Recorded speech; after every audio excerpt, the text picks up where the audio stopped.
Bienvenue au podcast Le Sac du Car. Mon nom est Didier Orméjus. Comme à l'habitude, je vais être accompagné par Marc-André Chaloux. Et ensemble, on va mettre la table pour le premier match préparatoire des Alouettes qui va avoir lieu vendredi soir au stade Percival Molson. Je vais également m'entretenir avec la joueuse de l'équipe nationale de flag football, Sabrina Gervais, qui va nous raconter son histoire, comment elle a débuté au flag football et bien sûr ses aspirations ainsi que les aspirations de l'équipe nationale afin de participer aux Jeux olympiques d'été de 2028. Et en plus de ça, Marc-André va y aller de sa chronique habituelle de Fantasy Football. On va parler des actualités du côté de la NFL, puisqu'il se passe des choses, même si on est au mois de mai. Alors, sans plus tarder, Guillaume, par la musique.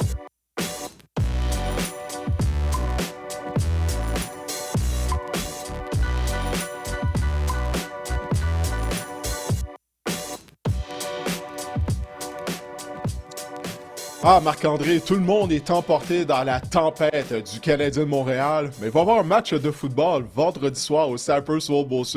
Je ne sais pas à quel point les gens pensent à ça. En plus, la Formule 1 qui a lieu cette semaine, le Grand Prix au cours du week-end.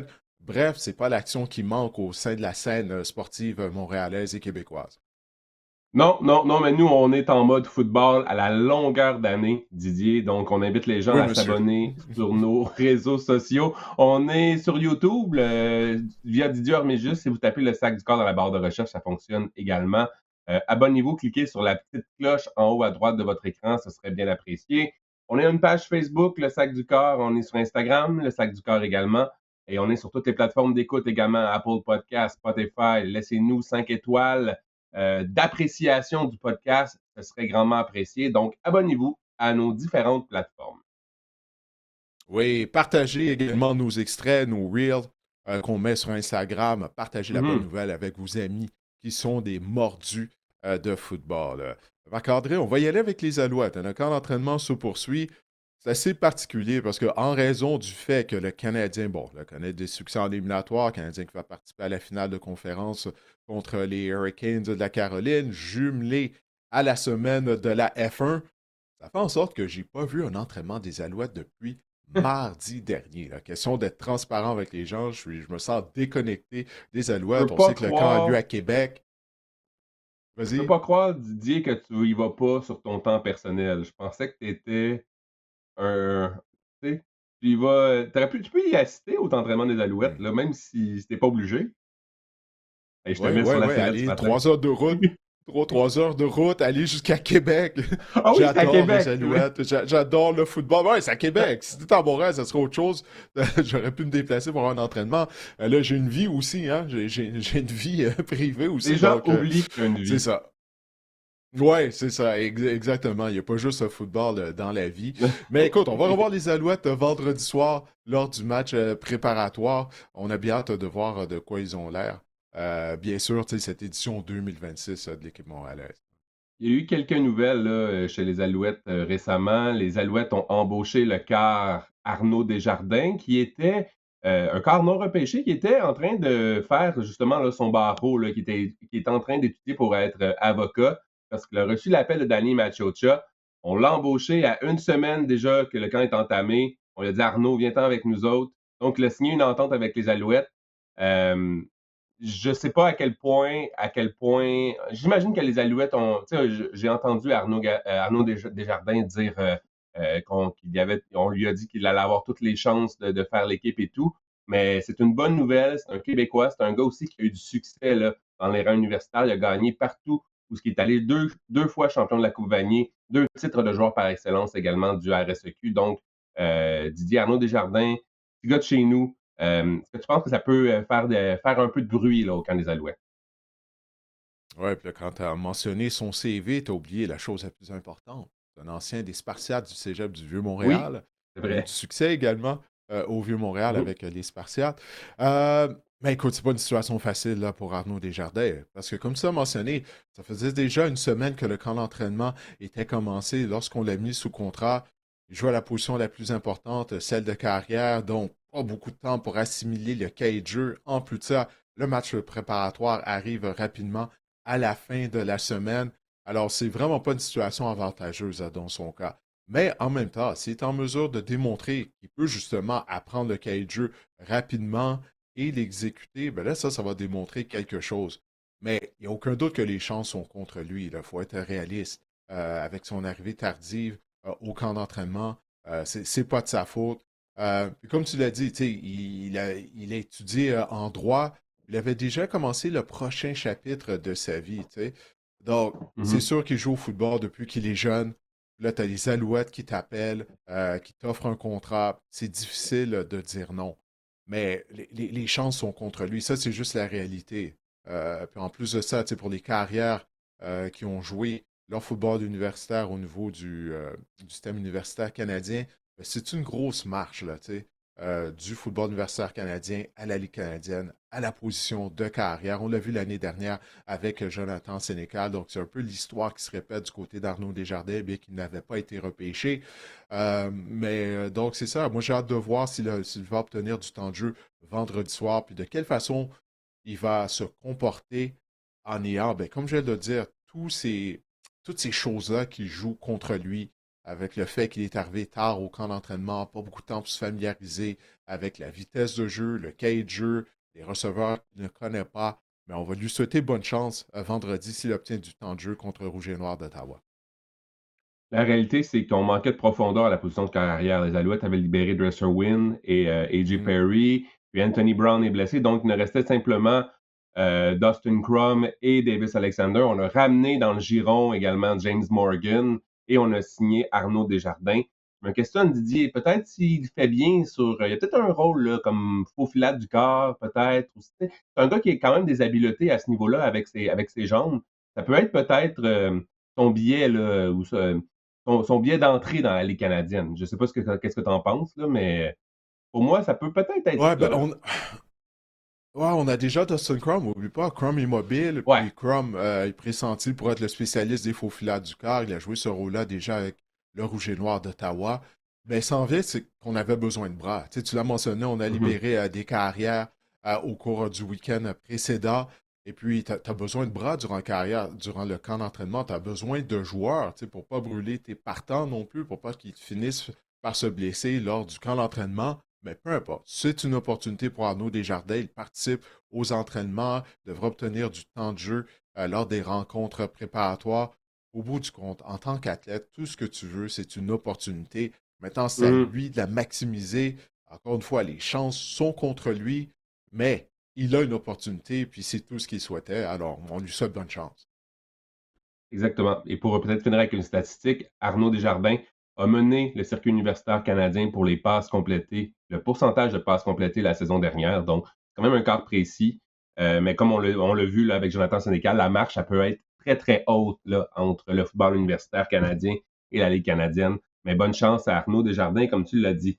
Parlant de son coéquipier aussi, chez le Rouge et Or de l'Université Laval, Isiah Gaillardès, qui a été libéré. Est-ce Mhm. que ça t'a surpris, Didier, un petit peu? Euh, ben, je vais te dire que non, parce que la raison pour laquelle il a été libéré, c'est qu'il a subi une blessure à une jambe. C'est la même jambe qu'il avait fracturée à la fin de la saison dernière du Rouge et Or. Donc, il est revenu au jeu rapidement. Il espérait que sa jambe allait tenir le coup, mais malheureusement, ça n'a pas été le cas. Alors, du côté des Alouettes, on l'a libéré étant donné qu'il ne sera pas disponible pendant un certain moment.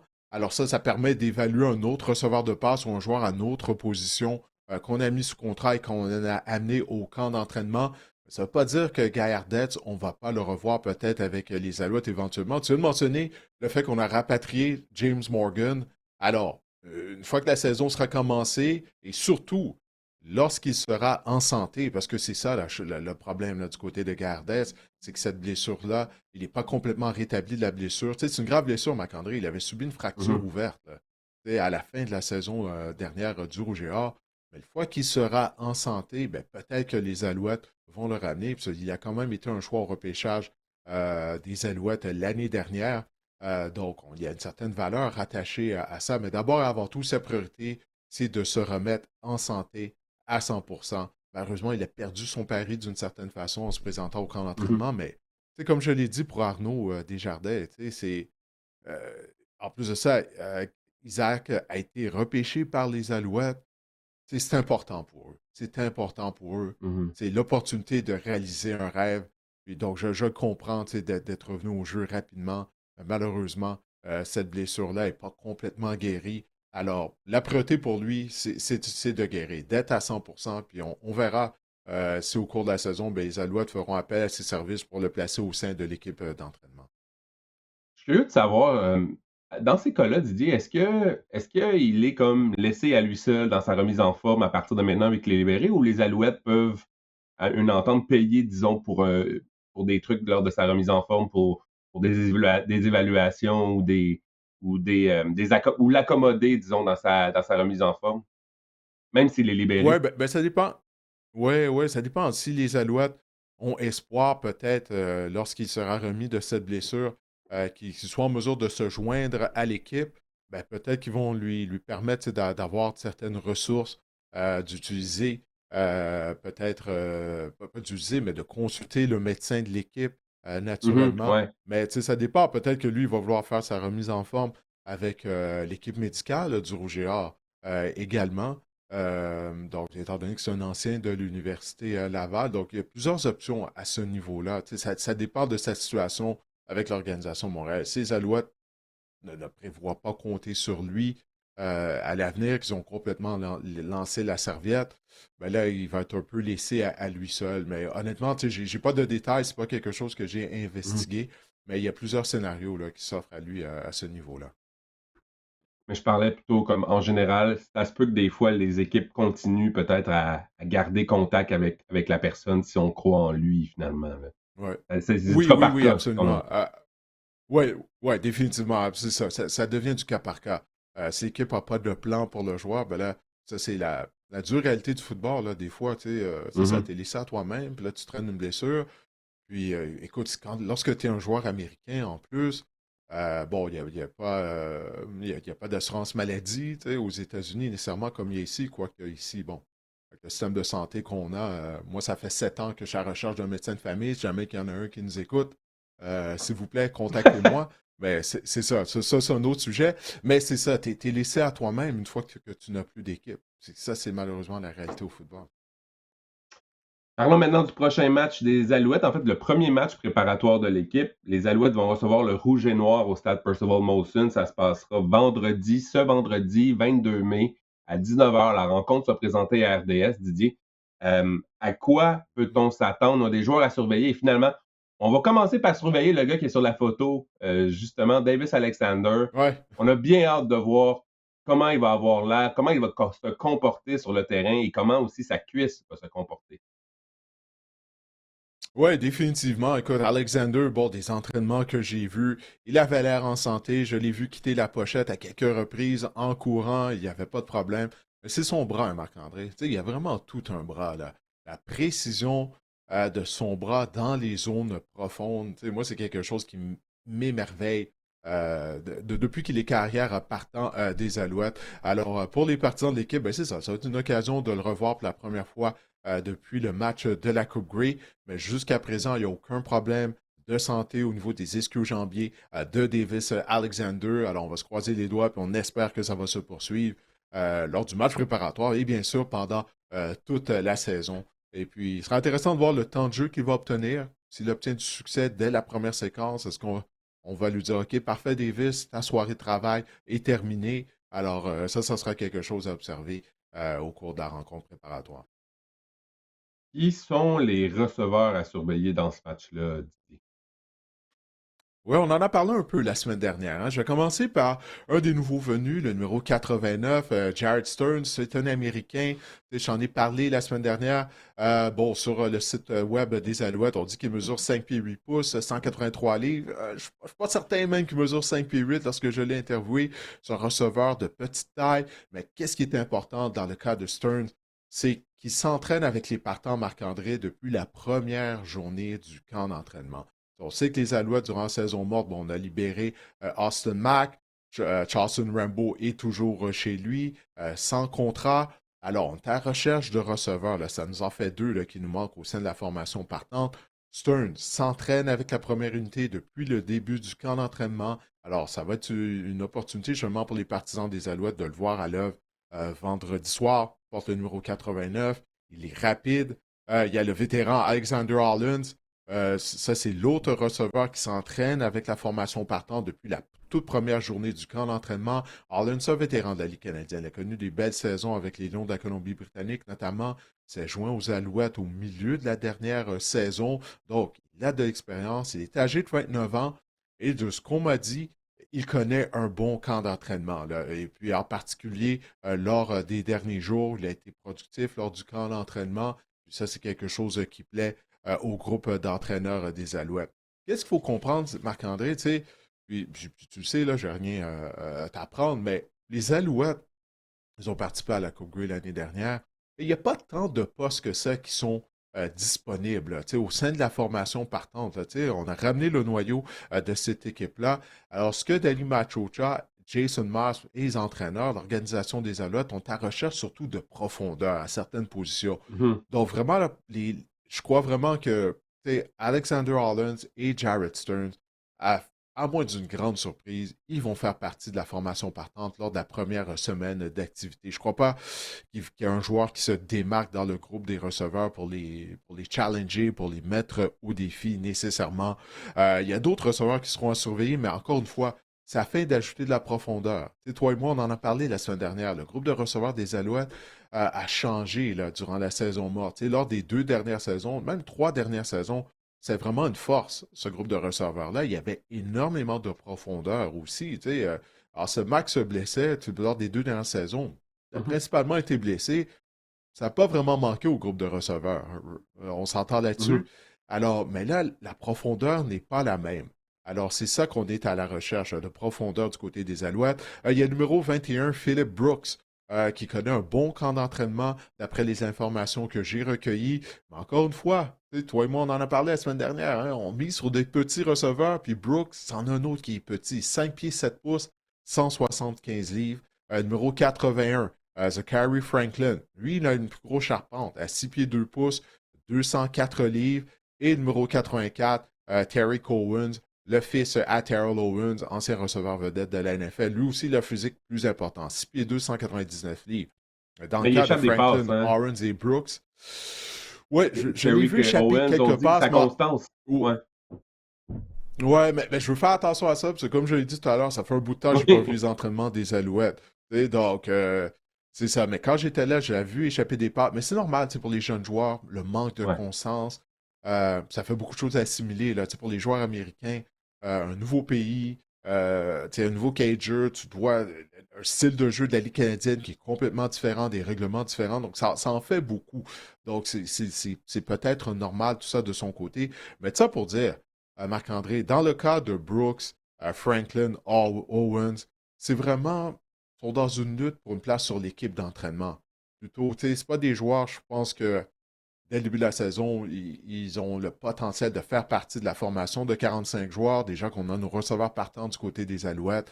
Alors, peut-être que plus tard, durant la saison, ils auront un rôle à jouer. Mais là, pour l'instant, tu sais, ces joueurs-là, c'est pour acheter de la profondeur et faire partie de l'équipe d'entraînement. Alors, ça, c'est mon résumé pour les positions de receveurs de passe au sein de l'attaque des Alouettes.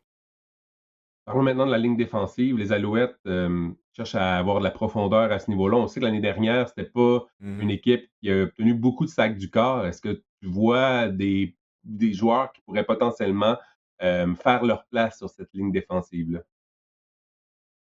Il y a le numéro 51, Keelan Gurdey, Gudry plutôt que, oui. On l'aime beaucoup, Marc-André, du côté du groupe d'entraîneurs des Alouettes. C'est un ailier défensif. Il fait de bonnes choses depuis le début du camp d'entraînement et il amène une polyvalence parce que oui, c'est un ailier défensif, mais il peut jouer également à la position de secondeur de ligne. Il pèse 235 livres, alors il y a ça en plus qui joue en sa faveur. On s'est bon mis sur un des meilleurs ailiers défensifs de toute la Ligue canadienne, en Asia Academy Berglund, qui a connu vraiment toute une saison l'année dernière. Mais encore une fois, on cherche de la profondeur.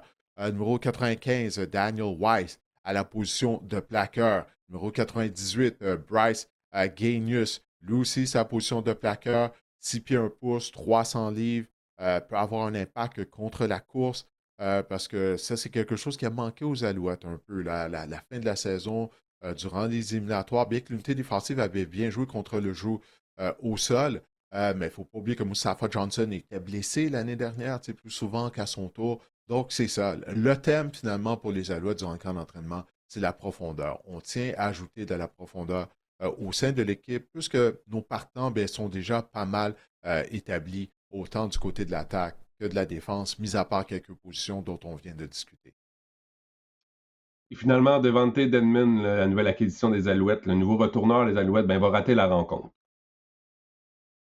Oui, en plus de ça, c'est une opportunité pour lui d'affronter son ancienne équipe. Dedmon a subi une blessure au bas du corps la semaine dernière. Il ne s'est pas entraîné depuis. Et puis, on m'a confirmé qu'il va rater la rencontre préparatoire. Alors, on va voir si Dedmon sera prêt afin d'entamer le début de la saison régulière. Donc, on va devoir garder un œil là-dessus. Il y a Marco Dubois qui a repris l'entraînement. Lui, s'était blessé très tôt lors du camp d'entraînement, mais il a été en mesure de reprendre l'entraînement. Alors, ça, c'est une bonne nouvelle pour le vétéran centre-arrière.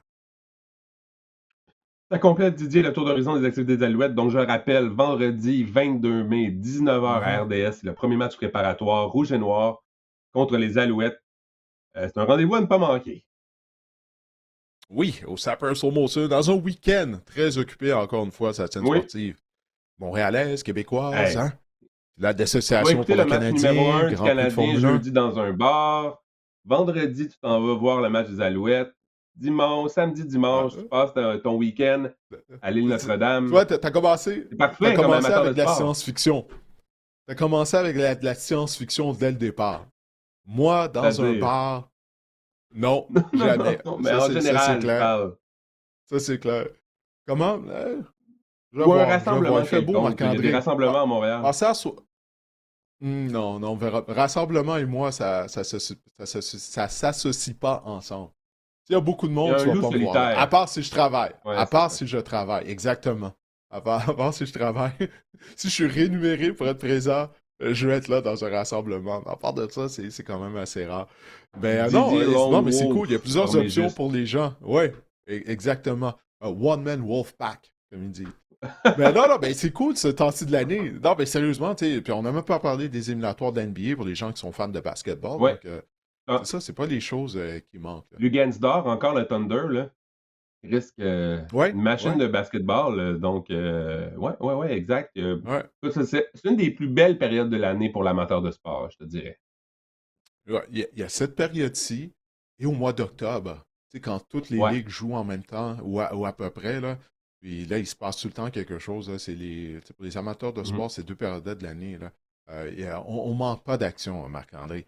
Ben écoute, Absolument pas. on va en profiter pour inviter les gens à participer à la marche Alzheimer qui va avoir lieu le 31 mai à travers le Canada. Je suis porte-parole du tournoi de golf de la Société Alzheimer de Montréal. Le tournoi de golf va avoir lieu à la fin de l'été, mais pour l'instant, ce qui est important, c'est la marche pour l'Alzheimer qui va avoir lieu dimanche le 31 mai dans la région de Montréal. Ben, ça va avoir lieu au parc Angrignon. On vous invite à y participer. C'est au coût de 30 pour les adultes. C'est gratuit pour les enfants. On espère avoir du beau temps, même s'il n'y a pas de beau temps. L'année dernière, il pleuvait quand même. C'est un événement qui est toujours agréable à participer. Moi, je vais y être. Je serai présent en compagnie de ma famille. C'est une cause que j'ai à cœur, étant donné que ma mère souffrait de cette terrible maladie. Mais c'est pas juste les gens qui souffrent d'Alzheimer qui sont affectés. Hein. C'est tout l'entourage, ce sont les parents et amis. Si vous avez des membres de votre famille qui souffrent de cette maladie, ben vous savez exactement de quoi je parle. Alors, afin d'amasser des fonds, pas juste pour les gens qui souffrent de cette maladie, comme je le disais, mais également pour leurs proches aidants.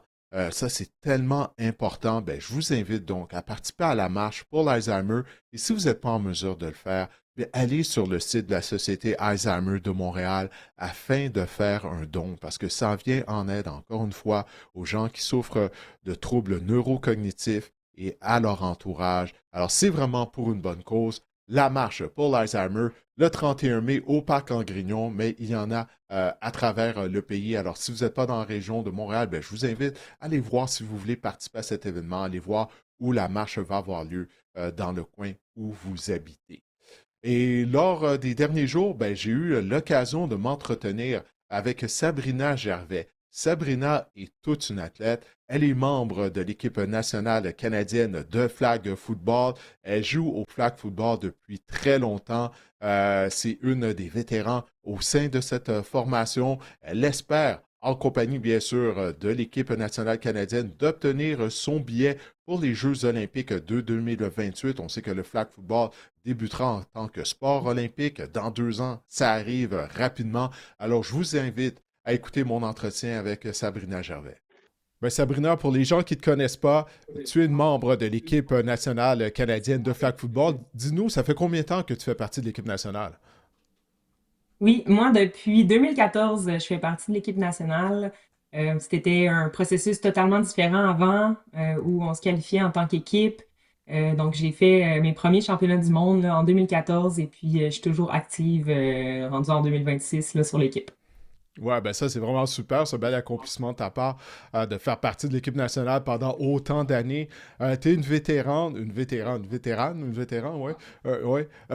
Ça fait longtemps que tu es membre de l'équipe nationale. Dis-nous, comment ce sport-là a changé le flag football, là? Parce que là, toi, tu as fait partie de cette progression. Donc, qu'est-ce que tu as remarqué? À quel point ça a changé justement lors des 12 dernières années? Oui, en fait, avant 2014, je jouais aussi, là, j'ai commencé à jouer au secondaire, comme toutes les petites filles qui commencent à jouer au flag football.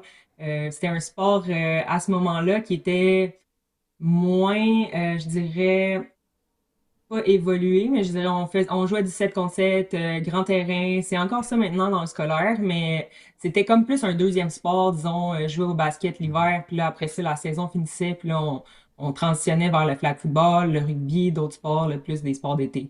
Donc j'ai commencé là. Comment j'ai vu évoluer le flag football, c'est que après le cégep, moi, j'avais pas d'opportunité de jouer universitaire. À ce moment-là, il n'y avait pas de ligue universitaire. La ligue est existante depuis 5 ans. Donc, moi, après le cégep, j'avais pas d'option ou très peu d'options. C'était d'aller jouer senior, de trouver une équipe qui voulait bien m'avoir sur leur roster. Et à ce moment-là, là, j'ai eu l'appel de François Bougie, qui est une sommité dans le coaching de flag football, qui me dit Sabrina, j'ai une place pour toi sur mon équipe, qui était l'équipe, là, le Fleur de Lys de Montréal. On jouait au touch football, au flag football. Puis là, c'est en 2011 que j'ai commencé avec cette équipe-là. Puis qui a fait en sorte qu'en 2014, j'ai pu participer à mes premiers championnats du monde avec lui comme head coach et tout. Comment ça a évolué à la suite de ça? Ça a explosé quand les filles ont décidé de partir une ligue universitaire. Chapeau à elles, là, ils ont vraiment monté le projet de A à Z, là, les filles de quelques universités. Puis à partir de là, on a vu le flag football 5 contre 5, comme on va le voir aux Jeux olympiques, que ça a explosé le calibre, le nombre de joueuses, le nombre d'équipes. C'est impressionnant de voir les jeunes qui commencent à jouer. Là, on voit quand on fait des tournois aux États-Unis, on voit du U6, U8. C'est vraiment le fun de voir l'évolution du sport, de voir l'engouement autour de ça aussi, avec le fait que ça va être au jeu, ça c'est certain. Ouais, tu viens de mentionner les États-Unis. Du côté de la NCAA, ben là, on commence à avoir des programmes universitaires de flag football. Il y a même des bourses qui vont être offertes, autant du côté des hommes que des femmes. Fait que là, de voir ça, là, de voir cette progression, j'imagine que ça doit te faire chaud au cœur là, de voir ton sport grandir autant. Absolument, absolument. Je trouve ça vraiment incroyable. Justement, en fin de semaine, là, je parle plus du côté canadien. Il y avait les nationaux élites, donc les équipes, entre autres du Québec, que j'ai suivies, là, qui ont bien performé en fin de semaine. Donc, c'est vraiment, vraiment le fun de voir les jeunes qui poussent aussi. Là, le talent est incroyable, là, ça s'en vient, là. C'est le fun. Ouais, parce que ben, de plus en plus, tu sais, les gens commencent à jouer au flag football à un très bas âge. Tu sais, on les voit des fois, tu sais, juste en se promenant, en allant prendre une marche. Je vois des matchs de flag football, des petits bouts de chou, autant des gars que des filles jouent. Fait que ça, c'est vraiment cool de voir ça, tu sais, qu'ils vont grandir en pratiquant ce sport-là, puis que ça va juste faire que le calibre va augmenter. Dis-moi, ça a été quoi ta réaction lorsque tu as appris que le flag football allait être un sport aux Jeux olympiques de 2028? En fait, j'ai jamais eu ce rêve-là olympique parce que c'était pas possible. Puis on dirait que ça a tellement c'est allé tellement vite, cette transition-là, cette explosion-là du flag football. Puis là, après ça, on entend parler comme peut-être que ça va être aux Jeux olympiques. Là, finalement, comme c'est ajouté aux Jeux olympiques, comme c'est tout a déboulé tellement rapidement qu'on dirait que t'es comme overwhelmed, c'est comme pas comment réagir, mais je me visualise quand même. Tu sais, quand ça a sorti, j'étais comme, ah, c'est loin. Bon, je suis vieille. Est-ce que je vais être capable de keep up avec les jeunes? Est-ce que je vais être capable d'être encore on top physiquement, finalement? Parce que c'est ça l'enjeu quand tu vieillis, tu veux que ton corps suive encore. Donc, mais là, qu'on soit à 2 ans des Jeux, qu'on peut presque y toucher. On s'entend, les qualifications, les premières qualifs sont en nous. Après ça, ça va être de dire, Crème, est-ce que c'est de plus en plus tangible, si on veut. Donc, ouais, de plus en plus incroyable de penser que peut-être que je pourrais être sur le terrain, représenter mon pays aux Jeux olympiques, la plus grosse compétition au monde. C'est incroyable. Ouais, ben, je te le souhaite. Écoute, tu as toujours été une athlète depuis que tu es jeune. Fait que, tu sais, le fait que tu n'as même pas rêvé à participer aux Olympiques puis d'avoir cette opportunité-là, surtout à ce stage-ci de ta carrière, ben, je te souhaite que ça devienne une réalité parce que je sais que tu vas ben, profiter de tous les moments, de toutes les secondes de cette expérience. Mais une chose à la fois. Tout d'abord, vous devez vous qualifier. Tu Exactement. viens de mentionner, ouais, la qualification. Ça va être une première opportunité de vous qualifier. Là. Ça va arriver au mois d'août. Dis-nous quel est le processus pour se qualifier. Parce que, comme je viens de le dire, ça va être une première opportunité. Si vous n'êtes pas en mesure de vous qualifier au mois d'août, vous allez avoir une deuxième opportunité. Tout d'abord, commençons avec le mois d'août. Où aura lieu le tournoi et puis qu'est-ce que vous allez devoir faire afin d'être qualifié? Où allez-vous devoir terminer pour obtenir votre billet d'avion pour les Jeux de 2028?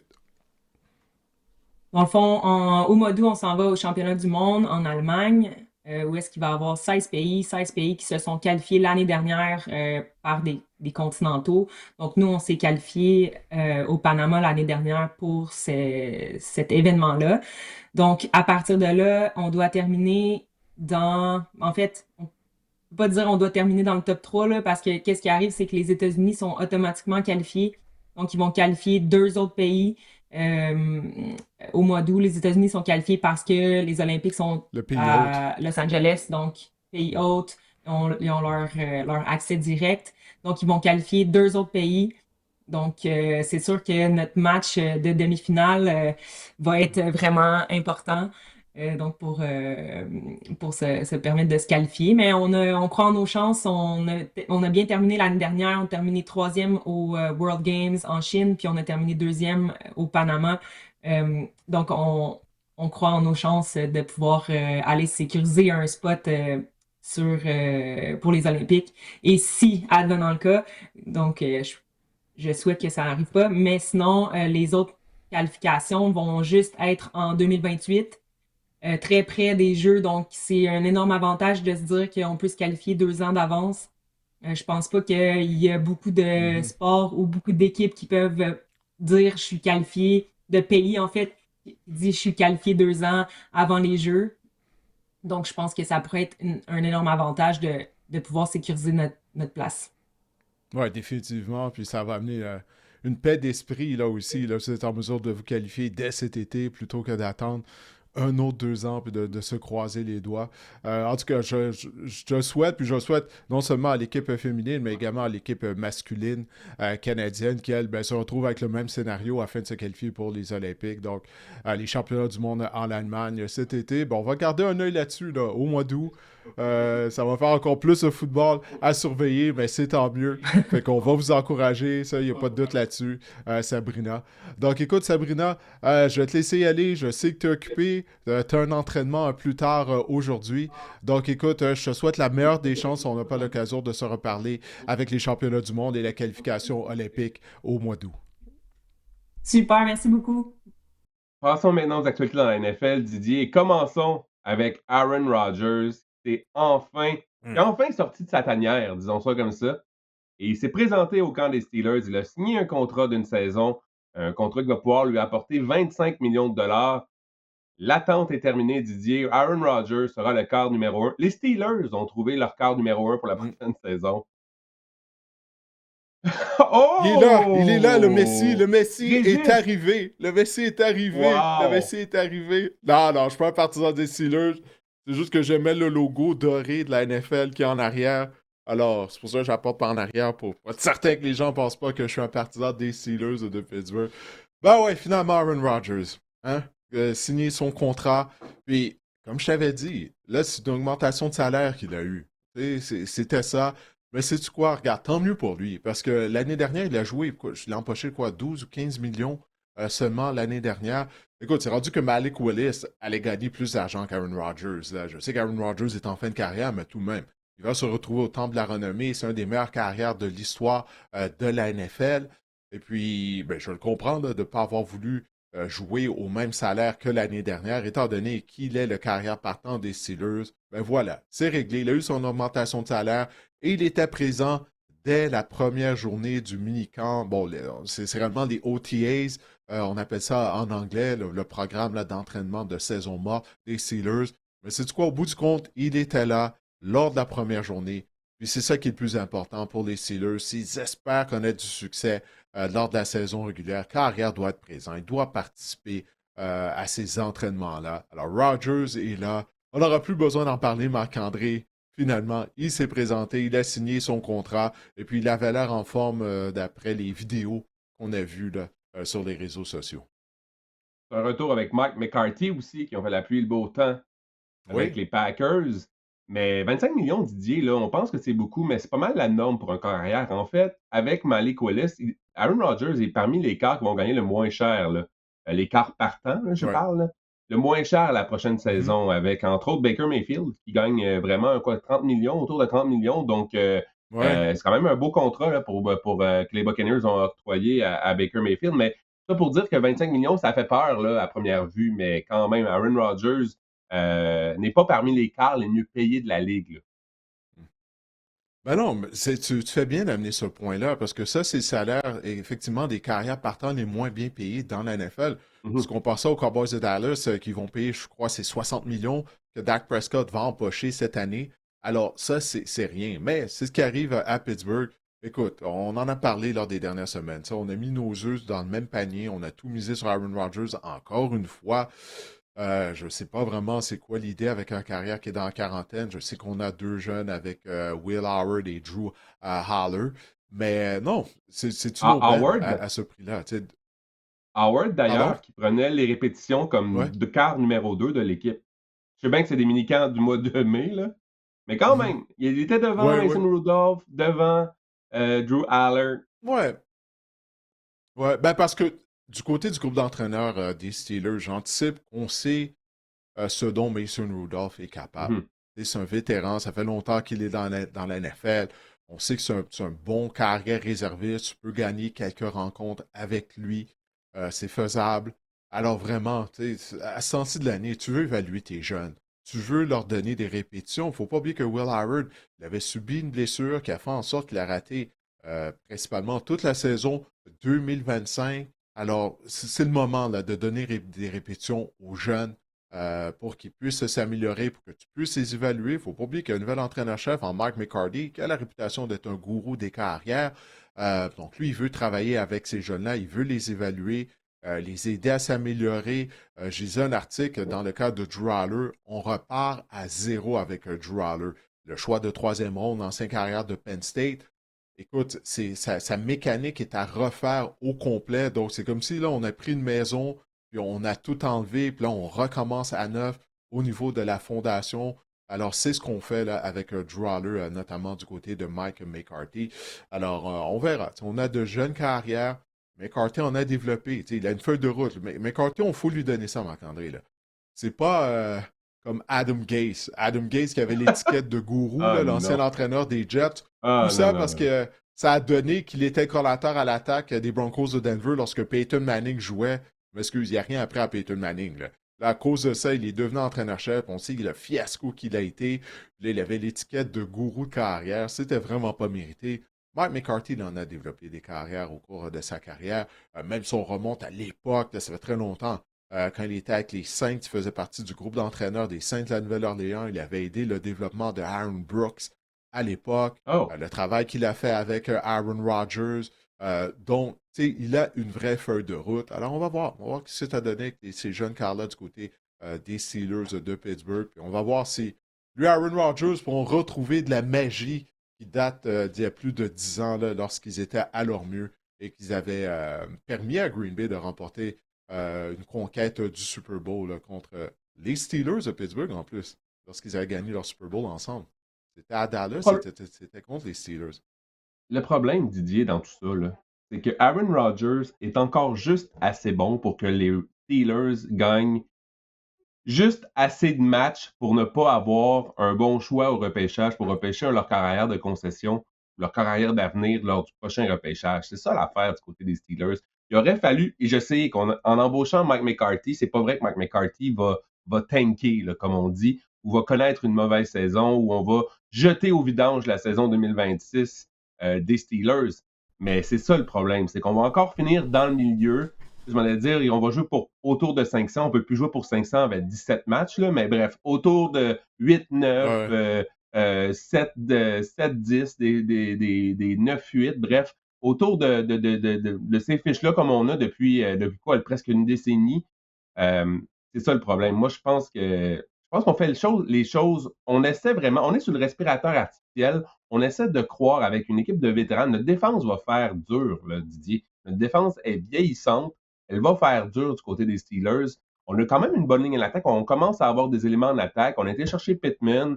J'ai lu des belles choses sur Jeremy Bernard. Je sais que c'est au mois de mai, mais quand même. Je pense qu'en attaque, Hmm. on va se débrouiller pas pire. Mais c'est ça, on va juste gagner assez de matchs pour se sortir d'un choix potentiel top 5, top 10 au prochain repêchage. Ben, ça, c'est un des problèmes de l'organisation des Steelers. C'est que, étant donné l'histoire des Steelers, tu sais, on veut toujours participer aux éliminatoires. On ne veut pas mettre une équipe sur le terrain comme l'équipe des Dolphins, ça, qu'on va voir cette année, où on repart complètement à neuf du côté de Miami ou à peu près. Du côté des Steelers, on ne veut pas faire ça. Tu sais, on croit que nos partisans ne seront pas assez patients pour le faire. C'est un peu, regarde, c'est comme le Canadien. Tu sais, pendant longtemps, la mentalité, c'était, ah ben là, le Canadien ne peut pas être une des pires équipes de la Ligue nationale de hockey, même si le Canadien bon, a eu 30 ans de misère ou à peu près, là. Mais c'est comme si au sein de l'organisation, on ne voulait pas accepter qu'à un certain moment donné, tu dois repartir à neuf. Là, regarde, là, le Canadien est rendu en finale de conférence avec de bons jeunes joueurs. À un moment donné, tu n'as pas le choix de passer au travers de quelques années de misère pour aller chercher des jeunes joueurs de talent, pour rebâtir la fondation de ton équipe. Là, ça rapporte pour le Canadien. Le Canadien devrait participer aux éliminatoires pour les années à venir, en théorie. Puis du côté des Steelers, ben c'est ça. Tu sais, on continue à mettre des pansements ici et là. En fait, à mettre du scotch tape. Tu sais, on met du scotch tape Mhm. partout, tu sais, en amenant des joueurs vieillissants et tout. Mais je suis d'accord avec toi. Tu sais, est-ce que ça veut dire que cette équipe-là va connaître du succès? Puis ça va être quoi du succès pour cette édition 2026 des Steelers? Encore une fois, participer aux éliminatoires puis se faire sortir lors du premier tour. Tu sais, ça va être la même chose qu'on fait depuis une décennie, là, comme tu viens de le mentionner, ou à peu près. Donc, c'est ça. Moi, je comprends pas trop où est-ce qu'on essaie d'aller du côté de l'organisation. En fait, je comprends. Tu sais, je viens d'en parler. C'est la mentalité qu'on a au sein de cette organisation-là. Mais au bout du compte, Marc-André, tant qu'on ne trouvera pas un jeune carrière talentueux, ça va être l'histoire qui va se répéter du côté des Steelers. Au sein de leur propre division, tu regardes ça bien froidement, là, objectivement. Les Steelers, c'est pas la meilleure équipe de cette division-là, à mon avis. Les Ravens demeurent pour moi la meilleure équipe, malgré tout ce qu'on peut en penser. Ensuite, tu as les Bengals qui ont une attaque explosive, ça va être encore ça. Joe Burrow est en santé. Je veux dire, même les Browns, deux bons repêchages. Si on peut avoir un jeu adéquat ou un jeu euh, juste correct à la position de carrière, on a des éléments ailleurs. Je sais pas, même au sein de sa propre division, ça va être plus dur pour les Steelers. Puis, en pensant à ça, pourquoi avoir donné. Ben, j'ose espérer que peut-être que Will Howard, on va pouvoir le voir sur le terrain et voir comment il peut se débrouiller sur un terrain de football de la NFL. Mais pourquoi ne pas avoir donné, partir avec Mason Rudolph, ensuite embarquer Will Howard, c'est sûr. De toute façon, on a signé une défense, on a signé des joueurs vieillissants en défense, comme tu l'as mentionné. Minkah Fitzpatrick n'est plus l'ombre de lui-même depuis quelques années. On est vieillissant. TJ Watt ne ralentit pas. Je sais que c'est pas dans la mentalité des Fitzpatrick Steelers. n'est plus là depuis l'année dernière. Là. Ouais. Ah oui, oui, Souviens-toi, là, on excuse. l'avait envoyé à Miami dans la transaction, là, tu sais quoi, de Janu Smith et compagnie. Là.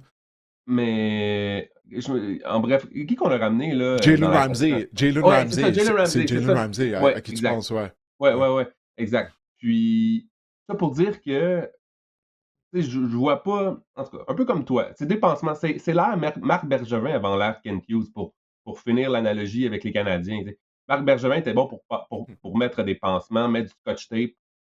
Il était boucher les nids de poule au lieu de réparer la rue. Là. Kent Hughes, il a réparé la Mm. rue. Tu sais. Mm. Comme au Québec.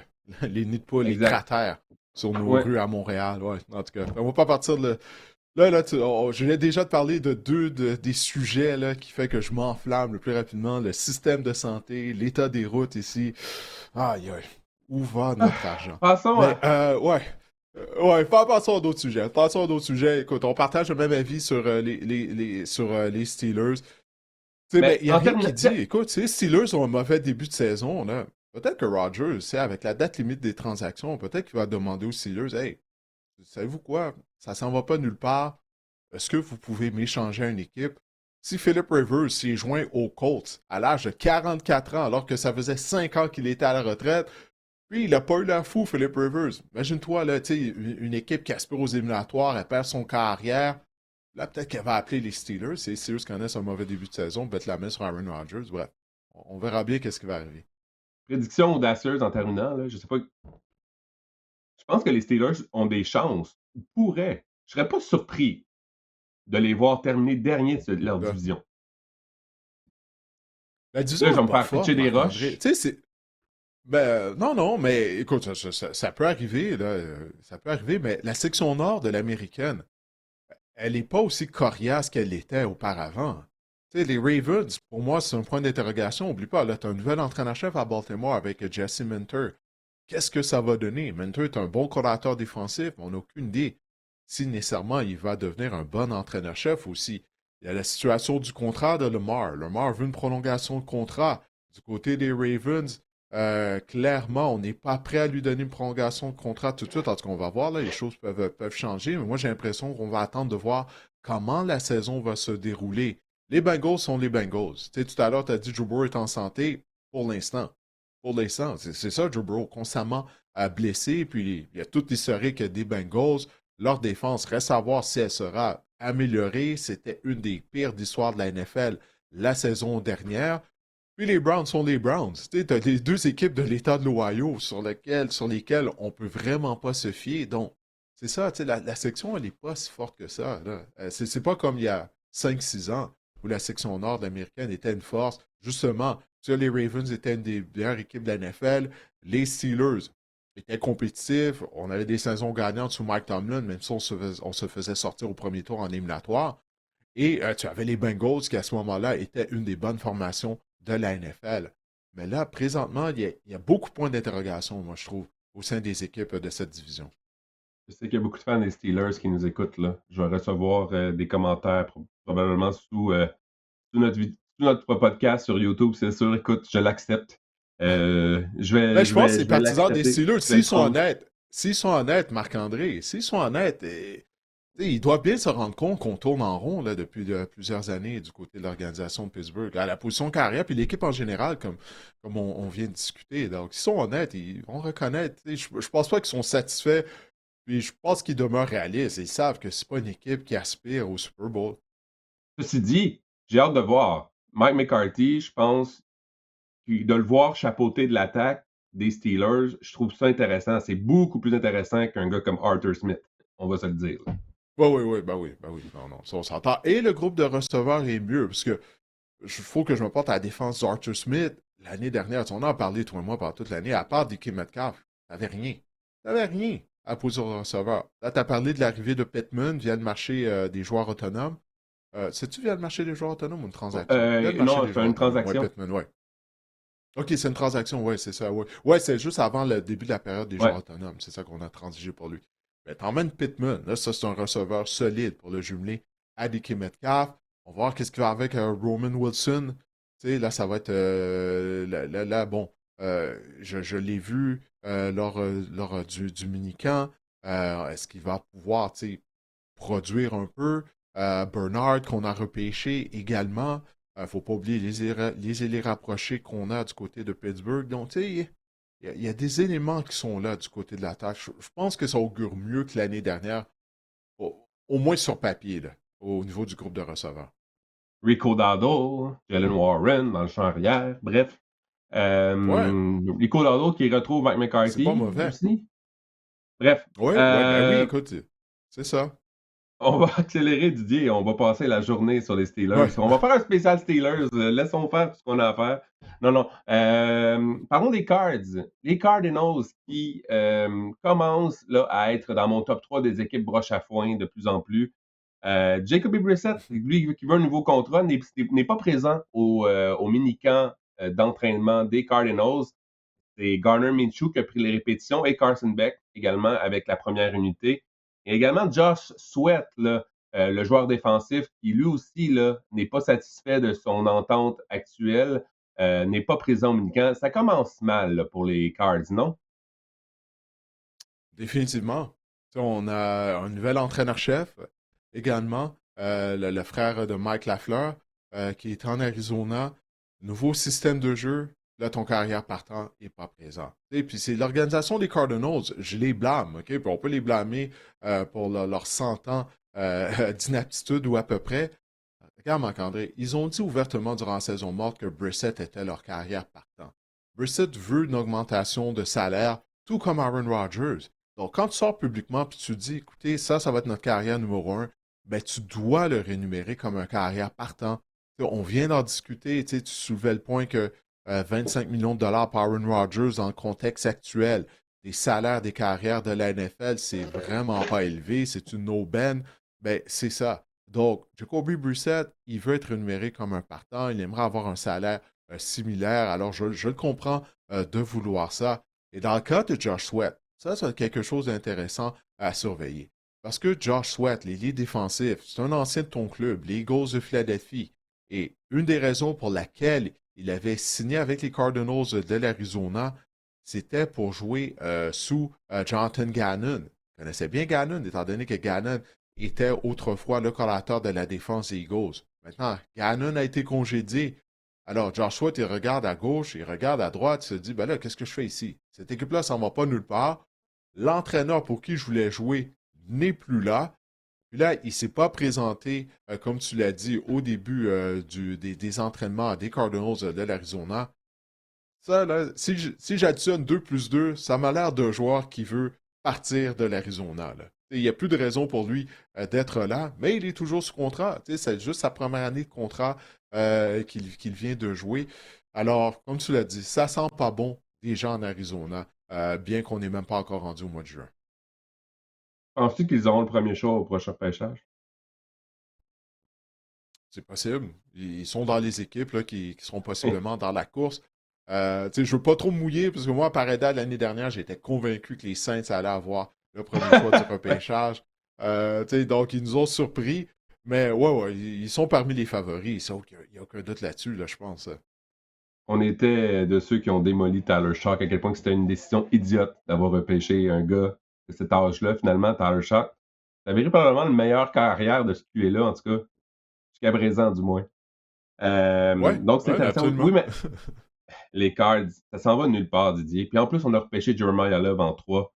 Je voyais des images là, de Jeremiah Love. Je suis excité, mais avec cette Tu vois le équipe-là et talent, hein? avec. Non, ouais. Mais avec justement le comité là, qui se Ouais. dessine et cette équipe-là en général. Bon, on a du talent en attaque du côté des Cards. Ça risque d'être intéressant au niveau fantasy. On a Trey McBride, Marvin Harrison, ça va être un rabais au niveau fantasy, pourrait rebondir. Michael Wilson, transformé en Jerry Rice le temps d'un mois pendant que Marvin Harrison n'était pas là la saison dernière. On a maintenant Jeremiah Mhm. Love. On a aussi une défense incroyable. On a une défense pitoyable, selon moi, une défense vraiment médiocre. Donc, je pense que cette année, là, les nouveaux Cowboys de Dallas, là, on sait que Cowboys marquaient des points la saison dernière, ça pourrait être les Cards. Il va peut-être avoir un jeu à faire au niveau fantasy, mais dans la réalité, je pense que ça va être difficile pour les Cards cette saison. En tout cas, ça Ouais, puis n'augure faut rien voir de bon. Ouais, pour voir Mike Lafleur, il est comment, lui, comme entraîneur-chef? On ne sait pas. Mhm. Il y a ça aussi. On sait que son frère Matt nous a démontré qu'il pouvait connaître du succès en saison régulière. Mais Mike Lafleur, c'est un point d'interrogation. Tous les nouveaux entraîneurs-chefs, ceux qui n'ont jamais été entraîneurs-chefs, pour moi, là, c'est toujours un point d'interrogation. Là. Donc, on va voir, mais ça augure pas bien. Ça augure pas bien du côté de l'Arizona. Puis c'est une autre de ces organisations-là que moi, personnellement, je sais pas pour toi, mais moi, je peux pas leur donner le bénéfice du doute à cause de leur historique de médiocrité. C'est comme les Bengals, c'est comme les Browns, d'une certaine façon, ou les Raiders. Larry Fitz, c'est pas mal leur seule réussite ou leur seul joueur à quel point. Je pense qu'ils ont. Ouais, j'ai hâte de voir. J'ai hâte de voir. Mais quand on pense de Cardinals, on pense à Larry Fitzgerald. Pas mal ça. Ouais, en effet, j'ai essayé de passer autre grand joueur des Cardinals. Beanie Ah, c'est vrai que c'est Wells. Fitzgerald le premier qui vient en tête, là. Non, non, pas Beanie Wells. Je l'avais dans mon équipe de fantasy football à l'époque, Beanie Wells, ouais. J'avais fondé de grands espoirs sur lui, mais bon, ça s'est pas concrétisé. Didier, est-ce la fin de l'ère Alvin Kamara avec les Saints de la Nouvelle-Orléans? Dans une entrevue, le directeur général Mickey Loomis a mentionné en parlant de Kamara, We're trying to see how Alvin Kamara fits on our roster. Donc, ce que ça veut dire en gros, c'est qu'on se demande, on attend de voir comment on va pouvoir faire agencer le plafond salarial, surtout le salaire et tout, parce qu'on sait que les Saints, c'est une réalité, ils sont à côté dans le plafond régulièrement au cours des dernières saisons. Donc, on essaie de voir comment on va pouvoir organiser tout ça pour voir si Alvin Kamara peut entrer dans notre équipe. Moi, je pense sincèrement que le 1er juin, Didier, on va libérer Alvin Kamara. Malheureusement, je pense qu'on a fait des mouvements personnels là, pour justement, avec Travis Etienne, entre autres. Moi, je pense que c'est la fin de Alvin Kamara avec les Saints. Toi, qu'est-ce que tu en penses? Je pense comme toi, mais je sais qu'Alvin Kamara, lui, il adore la Nouvelle-Orléans. Il a dit à plusieurs reprises qu'il n'avait pas d'intérêt pour jouer pour une autre équipe. Alors, on va voir qu'est-ce qui va arriver. Mais moi je comprends pas. Pourquoi là, c'est là, au mois de mai, finalement, que les Saints se réveillent? C'est dans le cas d'Alvin Kamara. C'est un vétéran, ça fait longtemps qu'il est là. Oui, c'est un joueur populaire, mais il est en perte de vitesse. On est en train d'essayer de rebâtir cette équipe-là. Finalement, on a laissé partir des vétérans de Mario Williams, Cameron Jordan, ne sont plus là.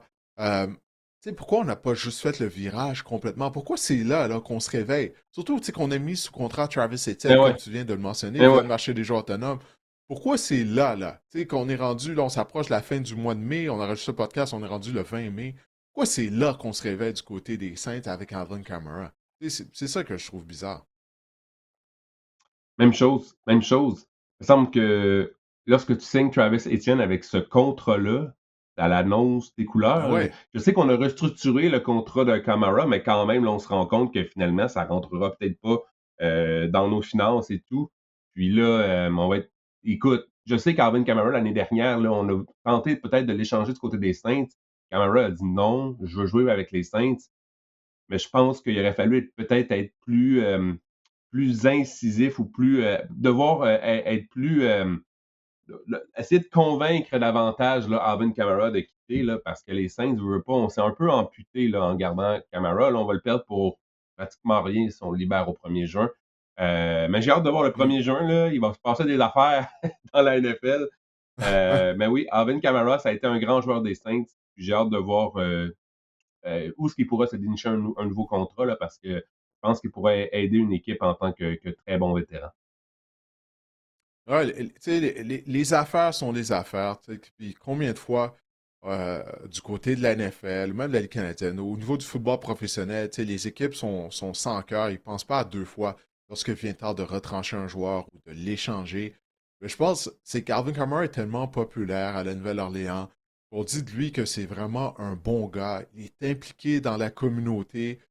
Puis je pense que du côté des Saints, c'est ça qui est arrivé. Puis lui, il veut rester à la Nouvelle-Orléans. Je pense sincèrement que on est en amour avec Alvin Kamara. Ça fait longtemps que c'est un membre d'organisation. Puis on n'a pas eu le cœur de couper le cordon plus tôt durant la Mhm. saison morte. J'ai l'impression que c'est ça qui arrive. Là. Mais il est temps de passer à un autre appel parce que ça fait pas de sens d'avoir Kamara et Travis Etienne, d'avoir autant d'argent à la position de Mhm. porteur de ballon. Puis en passant, la mise sous contrat de Travis Etienne, j'ai hâte de voir. Là. Tu sais, je sais, l'année dernière, il a rebondi, il a connu une bonne saison pour les Jaguars. Mais Travis Etienne, quand tu regardes le nombre de portées en carrière, quand tu remontes à sa carrière à Clemson, il y a beaucoup de kilométrage là, dans ses jambes. Alors, moi, je ne serais pas surpris si Travis Etienne ne connaît pas nécessairement une bonne saison à la Nouvelle-Orléans. Bref, en tout cas, on verra. Étienne, là, qui a d'ailleurs mentionné que son nom de famille se prononçait un peu comme Etchen à Ouais, ouais. des journalistes. Non. Et ça va me Ah, faire un lien ça va être avec la Étienne pour prochaine moi. nouvelle. Ça Non, va non, non. continuer avec Étienne. Ben, go, vas-y, je te laisse y aller. Vas-y, fais-toi. Ah, ok, Là, je là- vois où tu t'en vas. Vas-y. ah, comme tout était pensé, là. Un peu comme Devon Ah, mais excuse, je Achan. voulais pas. Faut le prendre. Écoute, c'était habile, là. Ça s'appelle un lien entre deux nouvelles, mais Regarde, bon, fais comme si on laissez n'a bon. rien dit. On recommence, on recommence. Fais comme si on n'a rien dit. Ouais, donc, Alvin Non. Kamara, je comprends pas pourquoi les Saints ont attendu si longtemps pour couper le cordon. Mais bon, et Travis Etienne, oui, ça se prononce un peu comme. Il veut qu'on le prononce un peu comme Achan, comme Devon Achan, qu'on va parler, qui lui a signé une prolongation de contrat avec les Dolphins de 4 ans d'une valeur de 68 millions de dollars, dont 32 sont garantis. Il va devenir, en fait, il est devenu le troisième plus haut salarié à la position de porteur de ballon.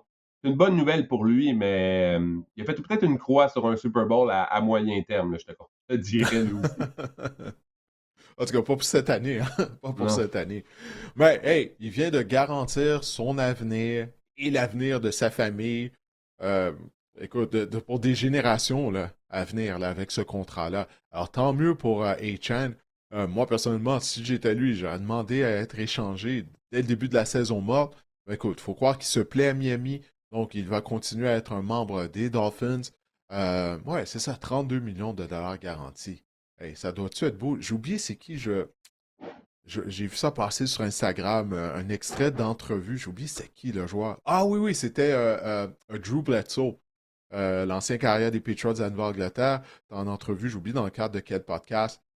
Puis il disait la première fois qu'il est allé au guichet après qu'il ait eu là, son premier paiement là, des Patriots après avoir été repêché. Bledsoe, à l'époque, avait été le tout premier choix du repêchage. On sait quoi, 193. Puis comment de voir tous ces zéros-là, là, tu sais, là, dans son compte de Hum, banque, le hum. feeling, la sensation qu'il avait eue quand il avait vu ça. Écoute, 32 millions de dollars, ça change une vie. Alors, tant mieux pour Devon A-Chain. Puis ben, maintenant, ben, ça va de passer au travers de cette saison des Dolphins. On vient de parler là, tu sais, de quelle équipe là, qu'on anticipe qui sera dans la course pour le premier choix au repêchage en 2027. Miami fait partie de ces équipes-là. Devon A-Chan est maintenant leur meilleur joueur en attaque. Là. Ça, je pense qu'il n'y a aucun doute là-dessus. Là. Il n'y a aucun doute là-dessus, Didier, ça c'est sûr. Passons maintenant au top 10. J'ai pas d'autre rien à ajouter. Là, je réfléchissais, j'étais comme non, il n'y a vraiment rien. Ah, il n'y a personne Au d'autre. top. Tyreek Hill n'est plus là, il reste plus rien. Ah, ben, Jalen Waddle. Jalen Waddle. Il est Ben toujours là. non, il était avec les Broncos, Didier.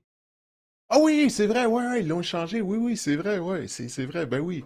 Ils l'ont changé à Denver durant la saison morte. Ouais, ok, il reste plus rien, vraiment, là. Pauvre Malik Willis, man. Ouais. Mais Malik Willis, en tout cas, on aura l'occasion de s'en parler. Je pense il va tirer son épingle du jeu quand même. En tout cas, bref. Top En 10 lançant à maintenant qui? des. En lançant à A-Chain en sortant de charrière. Il va Tout laisser le temps. A-Chain gagner là, toutes les verges. Ouais, c'est ça. Chris Ça va Bell, être j'en ça ai parlé la la semaine dernière. stratégie. Ouais, ah oui, c'est vrai, ouais, Euh, Chris Bell, oui, le receveur recru. Top 10, Didier, des meilleurs joueurs autonomes toujours disponibles sur le marché. On va y aller rapidement. S'il y a une ligne directrice dans les 10 noms dans ce top 10-là, c'est que c'est la plupart de ces joueurs-là ont franchi le cap de la trentaine. Et on commence en Mhm. numéro 1 par Tyler Decker, qui était sur la ligne offensive des Lions de Détroit. Euh, Vraiment, c'est un joueur qui pourrait venir aider certaines équipes là, sur la ligne offensive. Oui, il faut dire que bon, ce top 10-là de joueurs autonomes qui sont toujours disponibles est disponible sur le site d'ESPN. C'est pas notre top 10 à Mhm. nous. Je veux juste être transparent de où j'ai trouvé l'inspiration pour ce top 10. Mais oui, mais Decker, écoute, il a joué toute sa carrière avec les Lions de Détroit. En fait, il a passé 10 ans à Détroit. Là. Tu sais, ça, c'est pas peu dire. Mais il est toujours disponible. Donc, on vient de parler des Dolphins de Miami. Les Dolphins, leur ligne à attaque est en reconstruction complète. On a utilisé un choix de première ronde pour repêcher Caden Proctor. Tu sais, d'ajouter un vétéran comme Taylor Decker, ça pourrait être bon. Question de savoir, Decker a ce statut à carrière. Je pense pas qu'il a de l'intérêt pour se joindre à une équipe comme Miami, surtout qu'il vient de connaître de belles saisons avec les Lions de Détroit, les Lions qui, lors des dernières années, ont été des aspirants au Super Bowl. Alors, j'imagine que lui, ben, ça sera peut-être le genre de joueur qui va se joindre à une équipe qui aspire au Super Bowl si jamais cette formation-là a des blessés au niveau de sa ligne à attaque, peut-être lors du camp d'entraînement. Tu as mentionné, hein, tous ces joueurs-là sont dans la trentaine, rendus à ce stade de leur carrière. Ces joueurs-là, s'ils peuvent rater quelques semaines du camp d'entraînement, je pense qu'ils vont être heureux.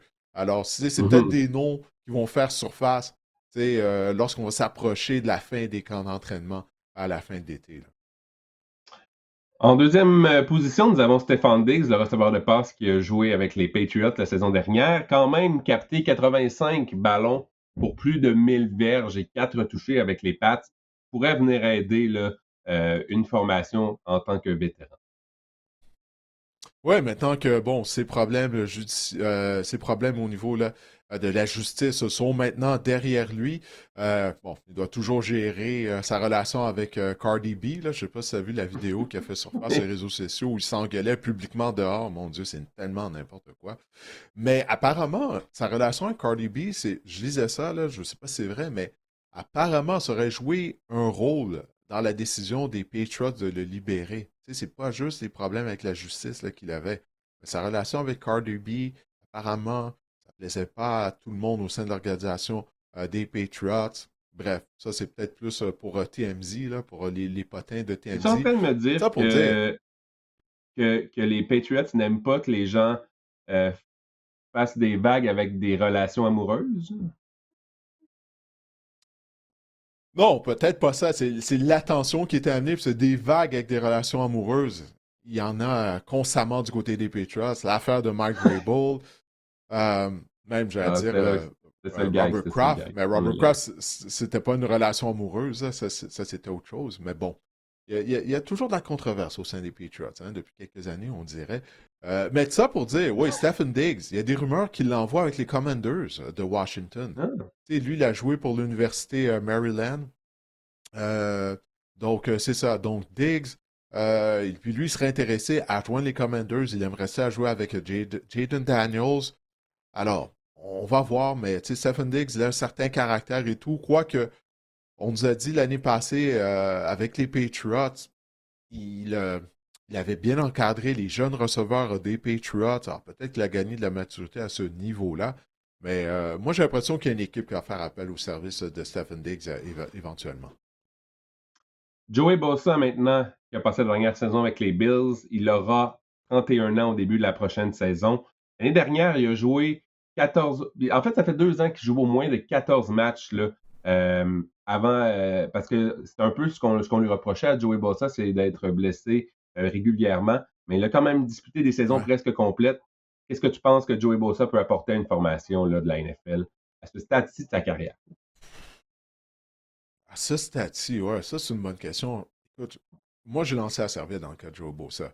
Un temps où c'était un excellent joueur, mais l'année dernière avec les Bills, c'est pas comme s'il obtenait beaucoup de temps de jeu. Ça l'a aidé à rester en santé, mais il n'a pas eu d'impact. Tu sais, Marc-André, lors des rencontres éliminatoires, on l'a pas vu. Il était comme un fantôme. Moi, je crois sincèrement qu'il lui reste plus beaucoup d'essence dans son réservoir.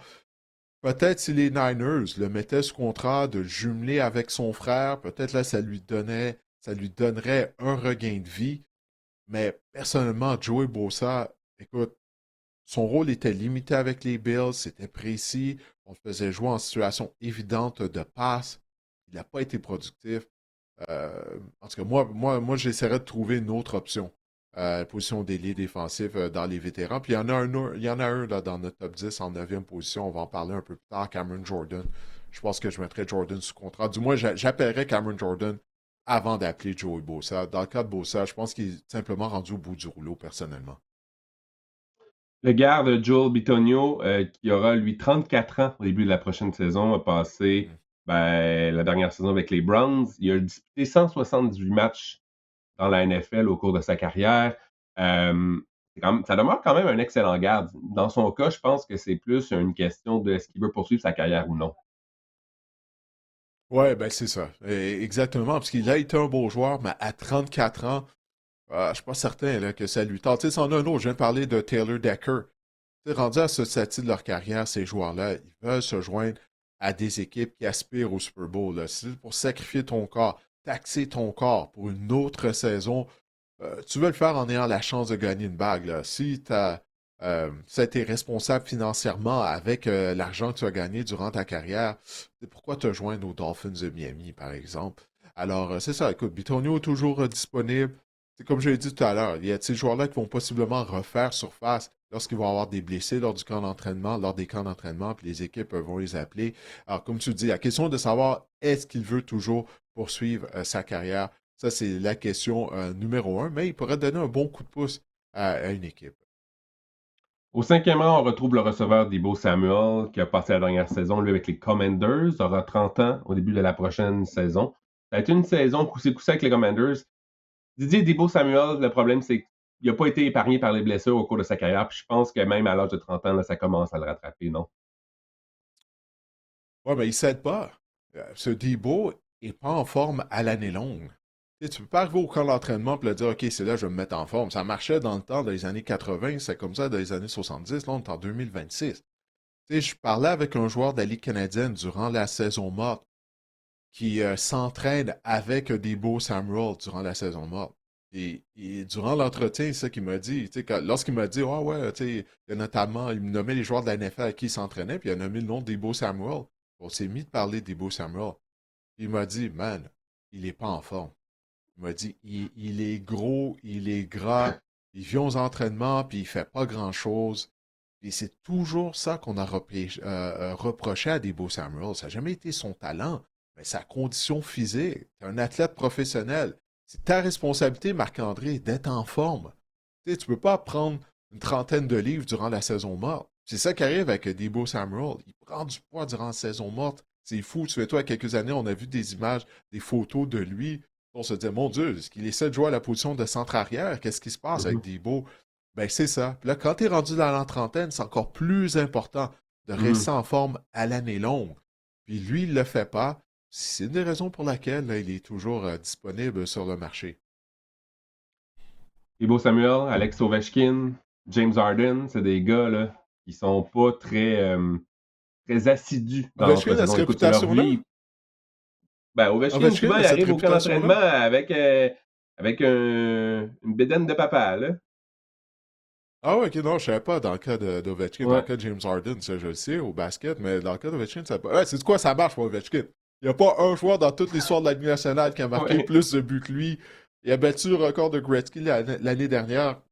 Marque que je pensais jamais qu'elle allait être battue.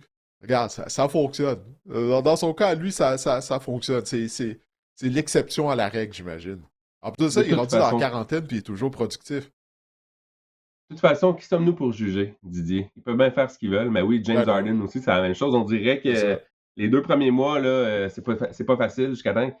Mais c'est fou à quel point ces gens-là là, parviennent à couper, à retrouver leur poids ou rapidement. Là. Moi, ça me fascine toujours. Là. Des fois, James Harden n'avait aucun entraînement, c'était épouvantable. Puis rendu au mois de décembre, on retrouvait James Harden, le même genre de charpente qu'il avait auparavant. Bref, c'est toujours Ouais. intéressant. En, Mais, en mais 6, je nous pense avons qu'on vient Cam d'établir un Robinson. record. Ça doit être le plus de mentions du hockey qu'on a jamais fait durant un Mais c'est épisode. toi qui as commencé en plus.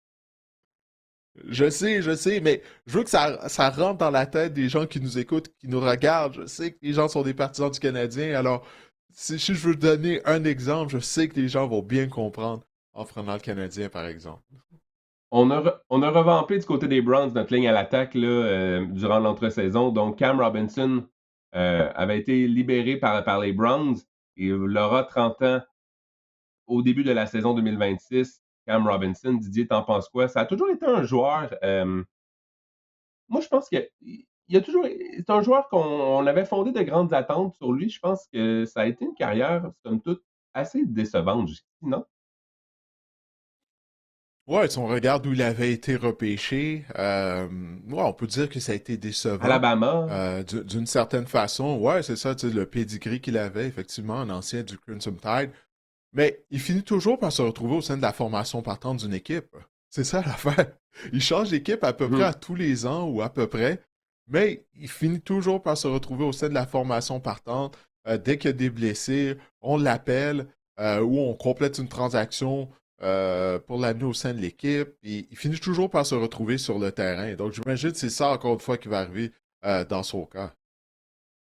Le seul joueur sur notre liste sous la trentaine, c'est AJ Espinoza, le chasseur de Mhm. quart des Bills. Il était avec les Bills en 2025. Aura 27 ans au début de la saison 2026. En 6 saisons dans la NFL, il a obtenu 24,5 sacs du quart et 4 interceptions. Didier, là, si les équipes veulent un joueur un peu plus jeune, Espinoza pourrait être un mariage intéressant avec quelques équipes. Ouais, tu viens de parler hein, de ses statistiques. C'est pas un joueur qui est nécessairement productif. Il est bon contre la course. En tant que chasseur de cartes, ben c'est ça. Il faut que tu prennes ses carrières. Puis c'est un joueur qui nous a nous montré durant sa carrière avec les Bills. Ben c'est ça, qu'il n'est pas. C'est pas un joueur explosif, Espinosa. Il y a ça aussi. Là, c'est pas un joueur qui a les outils pour presser régulièrement les carrières adverses. En passant, là, ça fait 2 ailiers défensifs qui jouaient avec les Bills l'année dernière. Là. Jouer Bosa, Espinosa, ça explique les problèmes en défense que Buffalo avait. Parce que puis si on tient compte là, des autres joueurs qui sont toujours sans contrat, il y en a plusieurs qui étaient des partants sur l'unité défensive de Buffalo là, l'année dernière. Donc, ça, tu sais, du côté des Bills, on se rend compte là, que cette défense-là n'était pas si bonne que ça l'an dernier. Puis tu as plusieurs joueurs qui étaient partants et qui sont toujours disponibles sur le marché des joueurs autonomes, avec Bosa et Espinosa notamment. Mais son âge, tu viens de le mentionner, âgé de 27 ans, éventuellement, il y a une équipe qui va l'appeler. Là. Ça, je suis persuadé. Parce que c'est un joueur qui peut contribuer au sein de ta rotation de joueurs de ligne défensive. Là, les espoirs qu'on avait pour lui à Buffalo sont disparus étant donné qu'il avait été repêché par les Bills. Donc, on misait sur lui. Il s'est jamais développé. Il n'est jamais devenu le joueur qu'on anticipait du côté des Bills de Buffalo. Mais ça ne veut pas dire qu'il n'y aura pas une équipe qui ne sera pas intéressée à ses services afin de l'insérer euh, au sein de la ligne défensive pour ajouter de la profondeur, surtout qu'il est âgé seulement de 27 ans. Le garde Kevin Zittler, qui était avec les Titans l'année dernière, a constamment ralenti. Il aura 36 ans euh, à l'aube de la prochaine saison. Euh, Est-ce qu'il peut quand même, lui aussi, j'imagine, là, c'est une question de est-ce que je prolonge ma carrière ou pas? Ouais, c'est comme Butonio, dans le fond. Là, on pourrait faire un copier-coller de ce que j'ai dit à Mhm. propos de Butonio. Là. C'est vraiment la même situation. En a un autre, là, pendant un bout de temps, il était un des meilleurs gardes de la NFL, hein, Kevin Mhm. Zeitler. Mais là, c'est ça. Rendu à un certain âge, ça va être une question pour lui de voir, bon, si une équipe l'appelle, puis c'est quelle équipe. Surtout, hey, il vient de passer les dernières saisons avec les Titans du Tennessee. Là. Je pense à l'âge où il est rendu. Lui, c'est sûr. Là. Il répondra pas au téléphone s'il voit pas le code régional d'une ville où il y a une formation qui aspire à être championne du Super Bowl. Au neuvième rang, nous avons Cameron Jordan. Cam Jordan qui aura 37 ans au début de la prochaine saison. Étonnamment, Ouais. Didier, à sa 16e saison l'année dernière, il a obtenu 10,5 sacs du quart. C'était son plus haut total depuis la saison 2021. Est-ce qu'il est comme le bon vin, Didier? Ben, écoute, lui, il va se retrouver au sein d'une formation, j'ai bel et bien l'impression. Vraiment pour les gens qui nous regardent via la chaîne YouTube, ben, on a une belle photo de Cameron Jordan et de toutes les coupes de cheveux qu'il a, qu'il a eu depuis le début de sa carrière. Regarde-moi ça, à chaque année, il arrive avec un nouveau style. C'est pas juste les cheveux, c'est même au niveau de sa barbe, un Fu Manchu. D'autres fois, écoute, une moustache à la Salvador Dali, là, c'est une référence que je suis pas certain de combien de gens vont comprendre, mais peu importe, je me comprends. Regarde-moi ça, là, tous les styles. Là. C'est quand même quelque chose. Là. Non? Absolument. Non? T'es pas avec moi là-dessus? Ou, Absolument. Oui, oui, ou non, ça te non, laisse absolument. indifférent? T'as droit. Non, non, non. Mais À tous écoute, les ans, il on ne arrive avec passe un pas toute nouveau la look. gamme. Là, on Ouais, voit qu'il vraiment. blanchit, Même par les exemple. cheveux teints. Ouais, ouais, ok, c'est du cheveu blanc, ça. Ouais, ouais, ben, je Ben, pense je que c'est sais teint. pas, C'est teint, là, c'est quand teint? même, là, je C'est pense. teint? OK. Ouais, ben, je pense, ben, écoute, regarde, moi, j'ai pas de cheveux, hein, donc je suis loin d'être un expert Pas que là-dessus, 2024, c'était sur la noir, puis chevelure. 2025, c'est gris. Ouais, je pense pas qu'en un an. Ouais, à moins, si, ben, je sais pas s'il mettait de la teinture dans ses cheveux avant, alors peut-être qu'il l'a enlevé, je sais pas. Mais bon, bref, on s'égare un peu. Mais ça pour dire, comme tu l'as si bien dit, Jordan a été productif l'année dernière. C'est la raison pour laquelle il veut jouer encore, malgré le fait qu'il a commencé à travailler dans les médias. Je pense que c'est un joueur qui voit un bel avenir dans les Il y a un médias. Il podcast. est très volubile. Ouais, il a un podcast, il a un bon sens de l'humour et tout. Euh, Tu viens de mentionner plus de 10 sacs l'année dernière. Les équipes sont toujours à la recherche de chasseurs de quart. Donc, moi, je suis certain, là, vers la fin des camps d'entraînement, je ne serais vraiment pas surpris si on apprend qu'il signe avec une équipe, parce que c'est à ce stade-ci, lui, je suis certain qu'il ne peut rien savoir de participer au camp d'entraînement au complet. Mais Cameron Jordan, moi, je suis prêt à parier qu'il va faire surface, éventuellement, et qu'il sera en uniforme pour une des 32 équipes de la NFL, parce que ça, c'est un joueur vétéran qui peut encadrer tes jeunes joueurs, qui est productif encore. Alors, si tu le mets dans un rôle, tu sais, dans le rôle que j'ai décrit, là, que Joey Bosa avait l'année dernière avec les Bills, tu l'amènes sur le terrain en situation évidente de passe, il peut contribuer, il peut demeurer un joueur productif avec un rôle limité, je crois vraiment à ce stade de sa carrière. Puis Cameron Jordan, à chaque fois que je vois son nom, je me souviens, j'avais demandé à l'époque à Anthony Auclair, lorsqu'il jouait pour les Buccaneers de Tampa Bay, c'était qui le joueur qui l'impressionnait le plus? Le nom qu'il m'avait mentionné, c'est Cameron Jordan. Il disait à quel point il était fort physiquement, qu'il était difficile à bloquer. Anthony, à ce moment-là, il affrontait Cameron Jordan 2 fois par année, hein, étant donné qu'il jouait au sein de la même division. Alors, Cameron Hmm. Jordan a connu toute une carrière, peut-être un jour va se retrouver à Kenton, en Ohio. Et finalement, Didier, en 10e position, nous avons le lien rapproché Jonnu Smith. La rumeur veut que Jonnu Smith là, aimerait revenir ou retourner sur les bancs d'école pour ainsi joindre l'Université Ohio State pour jouer sous Arthur Smith avec les Ah, Buckeyes. Mais je ouais. penserais pas, non. Parce qu'il Mais a Jonnu connu les Smith, est-ce meilleurs que... moments de sa carrière, c'est avec Arthur Smith comme coordonnateur. Puis Arthur Smith, ben, il est rendu le coordonnateur offensif des Buckeyes d'Ohio State. Ben, Là. les Titans, les Falcons, les Steelers, Ouais. Ouais, il l'a suivi partout. il Hein? y a une histoire d'amour, hein, C'était le joueur fétiche. Le joueur fétiche d'Arthur Smith, c'était Arthur Smith. Jonnu Smith. Et là, Est-ce qu'il ouais, peut aider mais une là, équipe? Arthur Smith, écoute, l'année passée, là, souviens-toi quand justement il avait fait partie de la transaction de Minka Fitzpatrick, hein, c'est bien ça, qui avait envoyé Fitzpatrick Mhm. à Miami. On avait fait un gros plat avec ça. Normalement, on l'a presque pas vu de la saison, Jonnu Smith. Lorsque je le voyais, c'était Aaron Rodgers qui criait après lui parce qu'il semblait pas savoir où se placer à la sortie du caucus ou il savait pas quel tracé de passe courir. Écoute, c'est un vétéran en plus. Alors, moi, je serais pas surpris que, ben c'est ça, là, qu'on verra plus Jonnu Smith. Euh, et puis, c'est ça. Ouais, Jonnu Smith, maintenant, Njoku est plus sur le marché. Il a signé.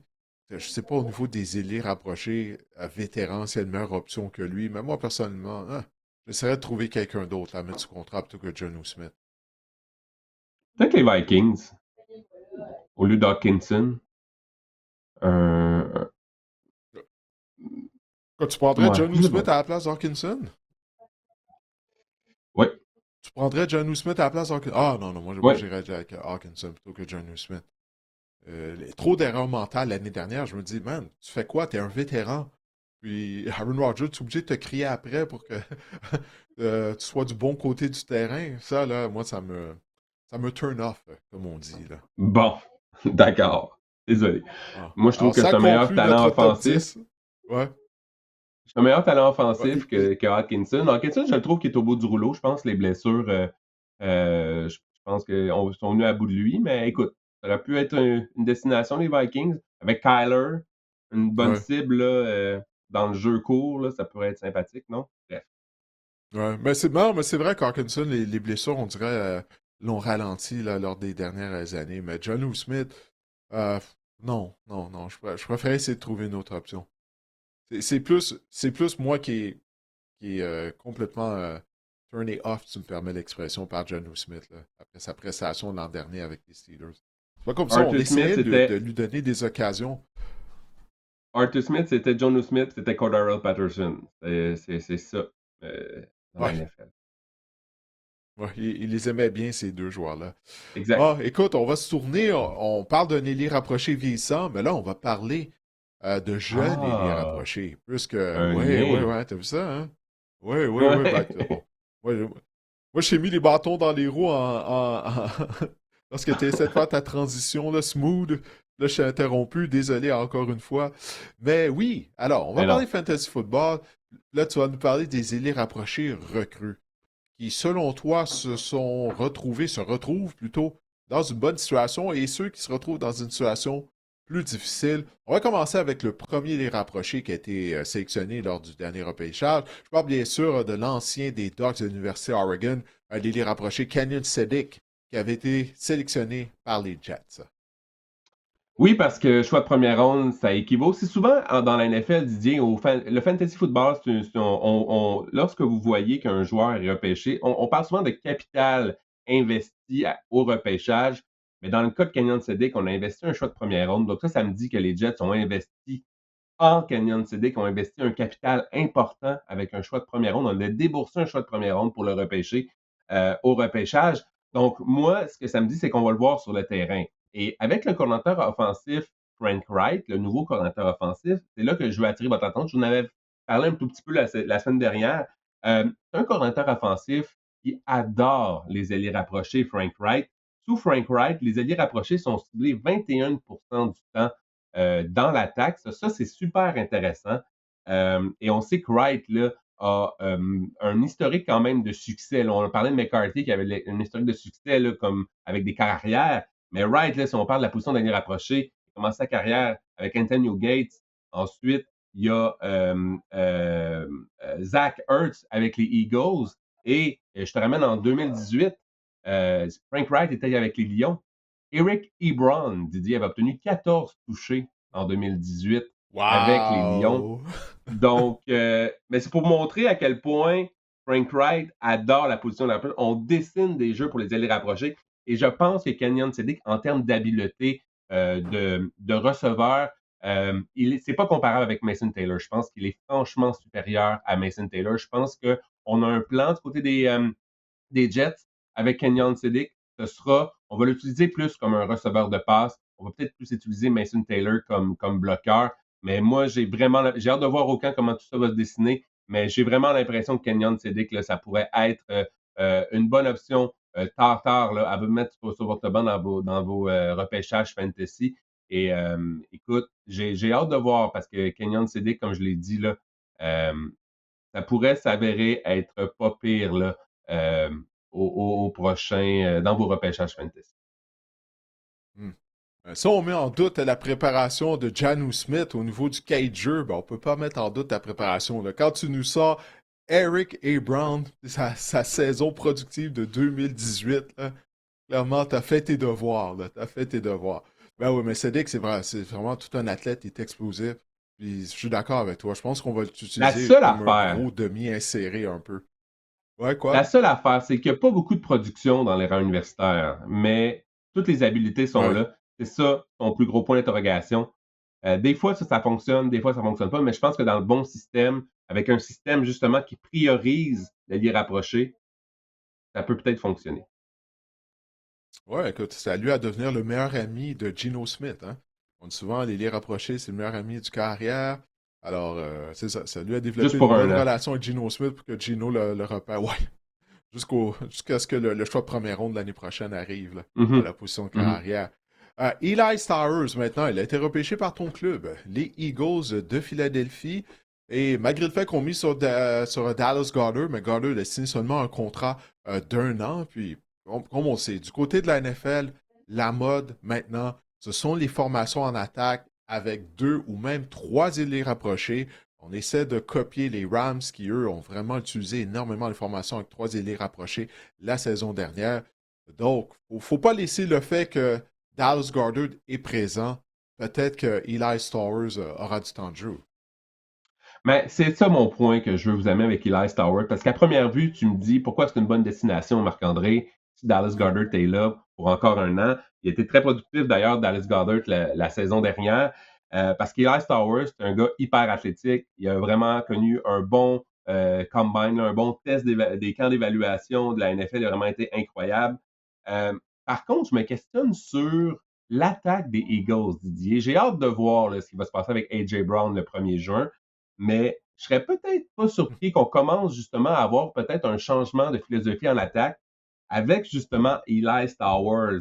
Est-ce qu'il aura un rôle accru ou plus grand qu'on le pense d'entrée de jeu sans la présence de A.J. Brown? Parce que ça nous donne, sans A.J. Brown, ça nous donne seulement Devontae Smith, Dallas Goedert, on a été chercher Dontavian Wicks, on a repêché Mekhi Lemon, on a Hollywood Brown, on a des petits receveurs de passes. Et Eli Stowers est quand même assez imposant comme il est rapproché. Et là, comme tu l'as mentionné, des formations à 2 allées rapprochées ou 3 à venir. Est-ce que justement, là, je parlais de billets d'entrée là, pour avoir du temps de jeu rapidement. Je pense qu'Eli Stowers pourrait surprendre. J'ai hâte de voir ça aussi au camp d'entraînement, comment ça va se dérouler chez les Eagles. Et je pense que en termes de receveurs de passes, de qualité athlétique, je pense qu'à long terme, par exemple, là, au-delà de la saison 2026, demeure un gars qui a un potentiel d'allié rapproché numéro 1 au niveau fantasy. Oui, c'est vraiment intéressant parce qu'encore une fois, Goddard, il a testé le marché des joueurs autonomes, puis finalement, il n'a pas été en demande. Ça m'a surpris. Mais il a juste signé un contrat d'1 an avec les Eagles. Alors, tu fais bien de mentionner que Stowers pourrait peut-être éventuellement s'avérer être l'option numéro 1, la position d'ailier rapproché du côté de l'attaque des Eagles. On va voir comment sa saison recrue va se dérouler, mais l'attaque des Eagles, en tout cas, c'est ton équipe. J'ai bien hâte de voir ça, moi aussi. Je pense que tout le monde a hâte de voir ça. Parce que J. Brown sera là. J'ai Quel hâte qu'on fiasco soit ça a été fixé. la saison dernière. Ouais. Ben hâte de voir ça. Bien hâte de voir ça. On va le temps d'en parler tout au long de l'automne. Justin Jolly, maintenant, des Broncos de Denver. Ce qu'il faut dire, c'est que la QV la QV la 2026 du repêchage à NFL à la position d'ailier rapproché, il y avait beaucoup, mais beaucoup de profondeur. Il y avait énormément d'ailier rapproché athlétique, puis ça se reflète un peu également là, au niveau du fantasy football. Il y en avait pour tous les goûts aussi, des bloqueurs, des receveurs de passes, Ouais. des gars plus habiles. Écoute, 23 allées rapprochées, si ma mémoire est bonne, ont été repêchés. C'est incroyable. Ça va dans la Je tendance pense qu'on que a c'est parlé depuis le quelques plus semaines. grand nombre depuis 2000. Ouais, c'est le plus grand nombre depuis 2002, je crois, les rapprochés qui ont été repêchés, là. Ça se Du peut, moins depuis le début fortement. des années 2000, là, ouais. Ça s'inscrit dans la tendance là, des formations à 2 puis 3 allées rapprochées. Mais je veux te parler de Justin Jolly. Jolly! Oui, 3 saisons de 40 attrapés à l'université NC State pour Jolly. Le point que je veux amener ici, c'est qu'en 2024, il était à l'université avec Casey Concepcion, entre autres à NC State, et il a mené l'équipe pour les verges sur réception, c'était même 200 de plus que Concepcion à l'époque. Donc, c'est un receveur, c'est un ailier rapproché qui est un receveur de passe talentueux, Justin Jolly, qui a été repêché quand même assez tardivement, mais quand même, lors de la 3e journée. Mais il pourrait avoir du temps de jeu rapidement. Pourquoi? Parce que devant lui, on retrouve Evan Engram, Didier. Evan Engram, l'année dernière, ça n'a vraiment pas été facile. Saison en dents de scie. Je pense que depuis sa bonne saison avec les Jaguars, il y a 2 ans, ben, je pense que Evan Engram est quand même sur le déclin. Également, Evan Engram, ce sera sa dernière année de contrat. Je pense on va peut-être pouvoir voir Jolly et Evan Engram aussi, parenthèse, c'est un gars aussi qui manque des matchs au cours d'une saison. Donc, je pense que l'émergence de Justin Jolly Ouais. pourrait arriver plus rapidement qu'on le pense. Et comme je l'ai mentionné, là, Sean Payton a mentionné là, son fameux Joker, là, mais je pense que Justin Jolly peut fitter ce moule-là, là, de fameux Joker. On est toujours à la recherche avec Sean Payton, on dirait, du prochain, son nom m'échappe, avec les Saints, l'ailier rapproché qui a été vraiment bon, là, qui joue au basketball. Jimmy Graham. Jimmy Graham, exactement. On est toujours à la recherche du prochain Jimmy Graham. Je ne dis pas que Justin Jolly, c'est ça. Il faudrait voir aussi comment ça se fonctionne au camp d'entraînement. En ce moment, les mini-camps, les gens semblent adorer Justin Jolly chez les Broncos. Je lance un nom dans l'univers comme ça. Et si jamais on voit au cours de l'été qu'il prend de l'assurance, qu'il prend du galon dans l'attaque, dans la hiérarchie chez les Broncos, ben Justin Jolly, c'est vraiment juste un nom à surveiller. Ouais, Sean Payton, il a pas eu de succès avec ses Jokers depuis qu'il était à Denver. Non. Souviens-toi, quand il est arrivé, il nous avait dit Greg Dulcich, ça va être mon Joker en attaque. Ça n'a pas marché.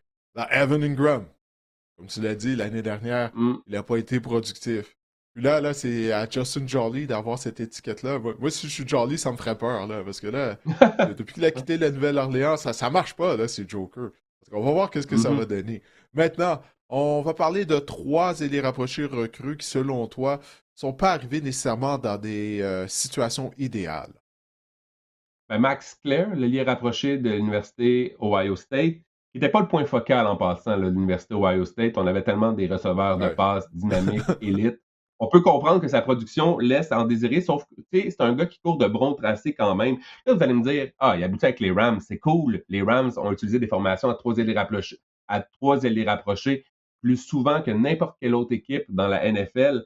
Par contre, oui, c'est le fun d'avoir trois ailiers rapprochés, mais on en a à peu près 15 du côté des Rams en ce moment au camp d'entraînement. Non, je blague, peut-être pas 15, mais on en a énormément. Il y a beaucoup de compétition pour Ouais, dont Max Rohan Clair, Jones. dont Rohan Dont Jones, Rohan le Jones, premier le choix choix de des première ronde Alouettes. des Alouettes, ouais. Exact. Mhm. Tyler Higbee a signé une prolongation de contrat d'une autre année. On a Kobe Parkinson, Terrence Ferguson, un choix de deuxième ronde qui a été repêché une ronde plus tôt que Max Clair. Non, en fait, qui a été repêché dans la même ronde que Max Clair, choix de deuxième ronde également. Mais un an auparavant, est encore là aussi. Beaucoup de formations à trois ailiers rapprochés, mais beaucoup de monde aussi pour ces postes-là. Je pense que sa valeur à court terme au niveau fantasy, elle est très faible. Et aussi, Didier, Sean McVay n'a pas tendance à faire confiance aux recrues rapidement, à les mettre sur le terrain. On n'a qu'à penser justement à Terrence Ferguson, là, que le cercle fantasy ou que les observateurs s'étaient emballés à l'idée de le voir plus souvent sur le terrain, voler la job à Tyler Higbee, ça ne s'est pas passé. Et que dire dans le champ arrière là, de l'ancien porteur de l'Université du Michigan, là, écoute, j'ai des blancs ce matin, je suis désolé. Ouais, Blake Blake Corum. Corum. Blake, C'est correct, Blake on est deux. Corum. On est deux.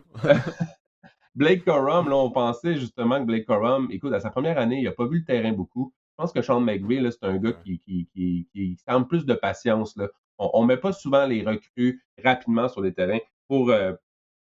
Écoute, ça a des bons côtés. Là. Fait que j'imagine que Max Clair, ça va être difficile pour lui là, de voir le terrain, selon moi, à l'an 1. Ouais, c'est toujours du cas par cas, hein. Corum avait subi une blessure. Aussi, lors de son année recrue, on avait des plans pour lui, puis là, il s'était blessé.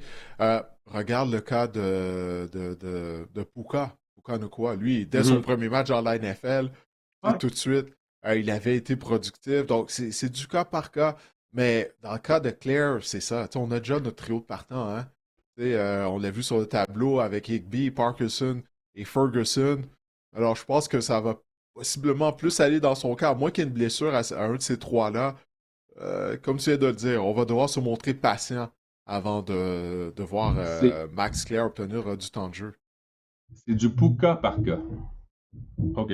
Ouais, du cas par cas. Voilà. Maintenant, sur cette blague de père, tu sais, les dad jokes, tu sais, comme on dit en anglais, on va parler de, on va parler de Sam Rouch, des Bears de Chicago. Exactement. Troisième, lui aussi, dans la hiérarchie du côté des Bears, derrière Colson Loveland et derrière Cole Kmet. Je pense que Ben Johnson est comme entré dans la danse. Là. Je pense qu'avec la sélection de Sam Rouch, ça nous annonce qu'on va peut-être essayer de faire plus de formations à trois ailiers rapprochés lors de la prochaine saison. Essentiellement, Rouch, on l'a repêché pour remplacer Durham Smythe, là, qui était avec les Bears la saison dernière, qui avait connu Ben Johnson avec les Lions, entre autres, qui s'était envenu avec les Bears avec Ben Johnson. Et Durham Smythe, pour les statistiques, avait été disponible sur 25% des jeux des Bears la saison dernière. Donc, si on a le même genre d'utilisation pour Sam Rouse à sa saison recrue, ce sera difficile de faire sa marque au niveau fantasy à court terme. Et le dernier les rapproché recrue dont tu veux nous parler, c'est un membre des Saints de la Nouvelle-Orléans. Il s'agit de Oscar Delp. Derrière Joanne Johnson, qui a connu une saison remarquable la saison dernière, et Noah Fant, qui est Oui. rendu avec les Saints de la Nouvelle-Orléans. Lui aussi a été excellent, Oscar Delp, au test d'évaluation, au fameux combine de la NFL. Pas eu une grosse production à l'université, par exemple, mais lui aussi, c'en est un autre de ce prototype qui n'a pas une grosse production universitaire, mais qui a des atouts physiques indéniables. Ce que j'aime dans le cas de Delp, c'est que justement, Johnson, Noah Fant C'est des ailiers rapprochés, des vétérans qui peuvent peut-être qui sont vieillissants également. Et Delp est maintenant lié à une attaque en ascension avec Kellen Moore, avec Tyler Schott au poste de quart, avec Olave, avec Etienne, avec Jordan Tyson. Donc, je pense que Oscar Delp, s'il peut trouver le moyen de voir du terrain à sa saison recrue, il pourrait surprendre, mais d'entrée de jeu, là, en début de saison, ça risque d'être difficile. Oui, alors peut-être une arme de plus pour Tyler Shock, mais comme tu l'as dit, Shock, il y a eu de la chimie immédiate avec Joanne Johnson. Ça, c'est quelque chose que j'avais remarqué l'année dernière. En tout cas, j'ai hâte de voir ça. Je peux pas croire à ça, mais je suis comme excité pour l'an 2 de Tyler Shock. Si tu m'avais dit ça il y a un an, je n'aurais jamais cru, mais il a Moi, je suis vraiment excité pour démontré les Saints. des bonnes choses. Ah oui, au complet pour les Saints, ouais? Hey. Ouais, l'attaque, en tout cas. J'ai hâte de voir. Ouais. Non, j'ai hâte de voir ça. Écoute, Jordan Tyson jumelé à Olave à la position de receveur. Tu sais, ça te donne deux marchands de vitesse à la position de receveur Des de places passe. Sur devant papier, Bailey c'est comme intéressant. troisième. Bailey est comme troisième Ouais. receveur, c'est pas vilain. Ouais, non, sur papier, c'est intéressant. C'est intéressant, en tout cas. J'ai hâte de voir ça du côté de la Nouvelle-Orléans. Qui Ça l'a cru? augure mieux Les que Saints. apparaît date l'année dernière. Ah, mais c'est ça l'affaire, tu sais. Marc-André, je regardais ça, là, tu sais, avec le calendrier qui est sorti la semaine dernière officiellement. Là, les gens, tu sais, ils disent, ah, telle équipe a un calendrier facile, telle autre équipe a un calendrier très difficile. Mais la réalité, Marc-André, on n'a aucune idée quelle équipe va être bonne, quelle équipe va être mauvaise. Tu sais, l'année dernière, là, à pareille date, soit les Patriots sont au calendrier, tu te dis, bah, ça va être un match facile. Les Patriots ont été finalement finalistes au Super Bowl. À pareille date l'année dernière, tu vois les Commanders sont au calendrier, tu te dis, ouf, ça va être un match difficile. Étant donné que les Commanders avaient eu du succès il y a 2 ans lors de la saison recrue de Jaden Daniels, vraiment, les Commanders ont vraiment eu une saison décevante. On n'a aucune idée. On ne sait pas. À tous les ans, il y a une équipe qui termine au dernier rang de cette division. Puis l'année d'après, ben, elle est en mesure d'être championne de section. Alors, c'est ça. On n'a aucune idée. On aime le football de la NFL, on en parle, on en jase, mais la réalité, c'est qu'il n'y a personne qui sait comment la saison régulière va se dérouler. Puis c'est ça la beauté de la chose. Il y a peut-être un monde parallèle, Didier. Là, on déverse notre fiel sur les Dolphins, par exemple. Il y a peut-être un monde parallèle où finalement Malik Willis va éclore de façon incroyable. Chris Bell va pas amorcer la saison, va arriver à la 5e semaine et enflammer la NFL. Caleb Douglas, ça va fonctionner de l'autre côté. Devon Achane, on va être à 2-3 gars de ligne d'avoir une attaque explosive chez les Dolphins. Puis on va être excités comme on était excités avec les Saints la saison dernière. Je veux tellement me moquer de qu'est-ce que tu viens de dire, mais j'ai appris ma leçon l'année dernière avec les Saints. Fait que je veux pas faire ça, mais quand même, si j'ai de l'argent à mettre, je vais le mettre sur les Dolphins pour avoir le premier choix du repêchage quand même. D'accord. On a fait faillite en termes de talent à Miami. Non, on ne sait pas. Non, t'as raison, on ne sait pas. Il n'y a personne qui sait. Peu importe, c'est ça la beauté de la chose. C'est ça qui rend intéressant de suivre la saison. Ben, écoute, Marc-André, je te remercie pour ta contribution à cet épisode du podcast. On remercie également Guillaume. Hein. Les derniers jours ont été mouvementés pour Guillaume, étant donné que lui et sa conjointe ont eu un nouveau bébé. Alors, félicitations à Guillaume et sa conjointe. Pour les gens qui ont regardé le podcast via la chaîne YouTube ou qui le téléchargent à toutes les semaines et qui l'écoutent, on vous remercie. On espère que cet épisode du podcast Sac du Cœur vous a plu et on vous reparle la semaine prochaine.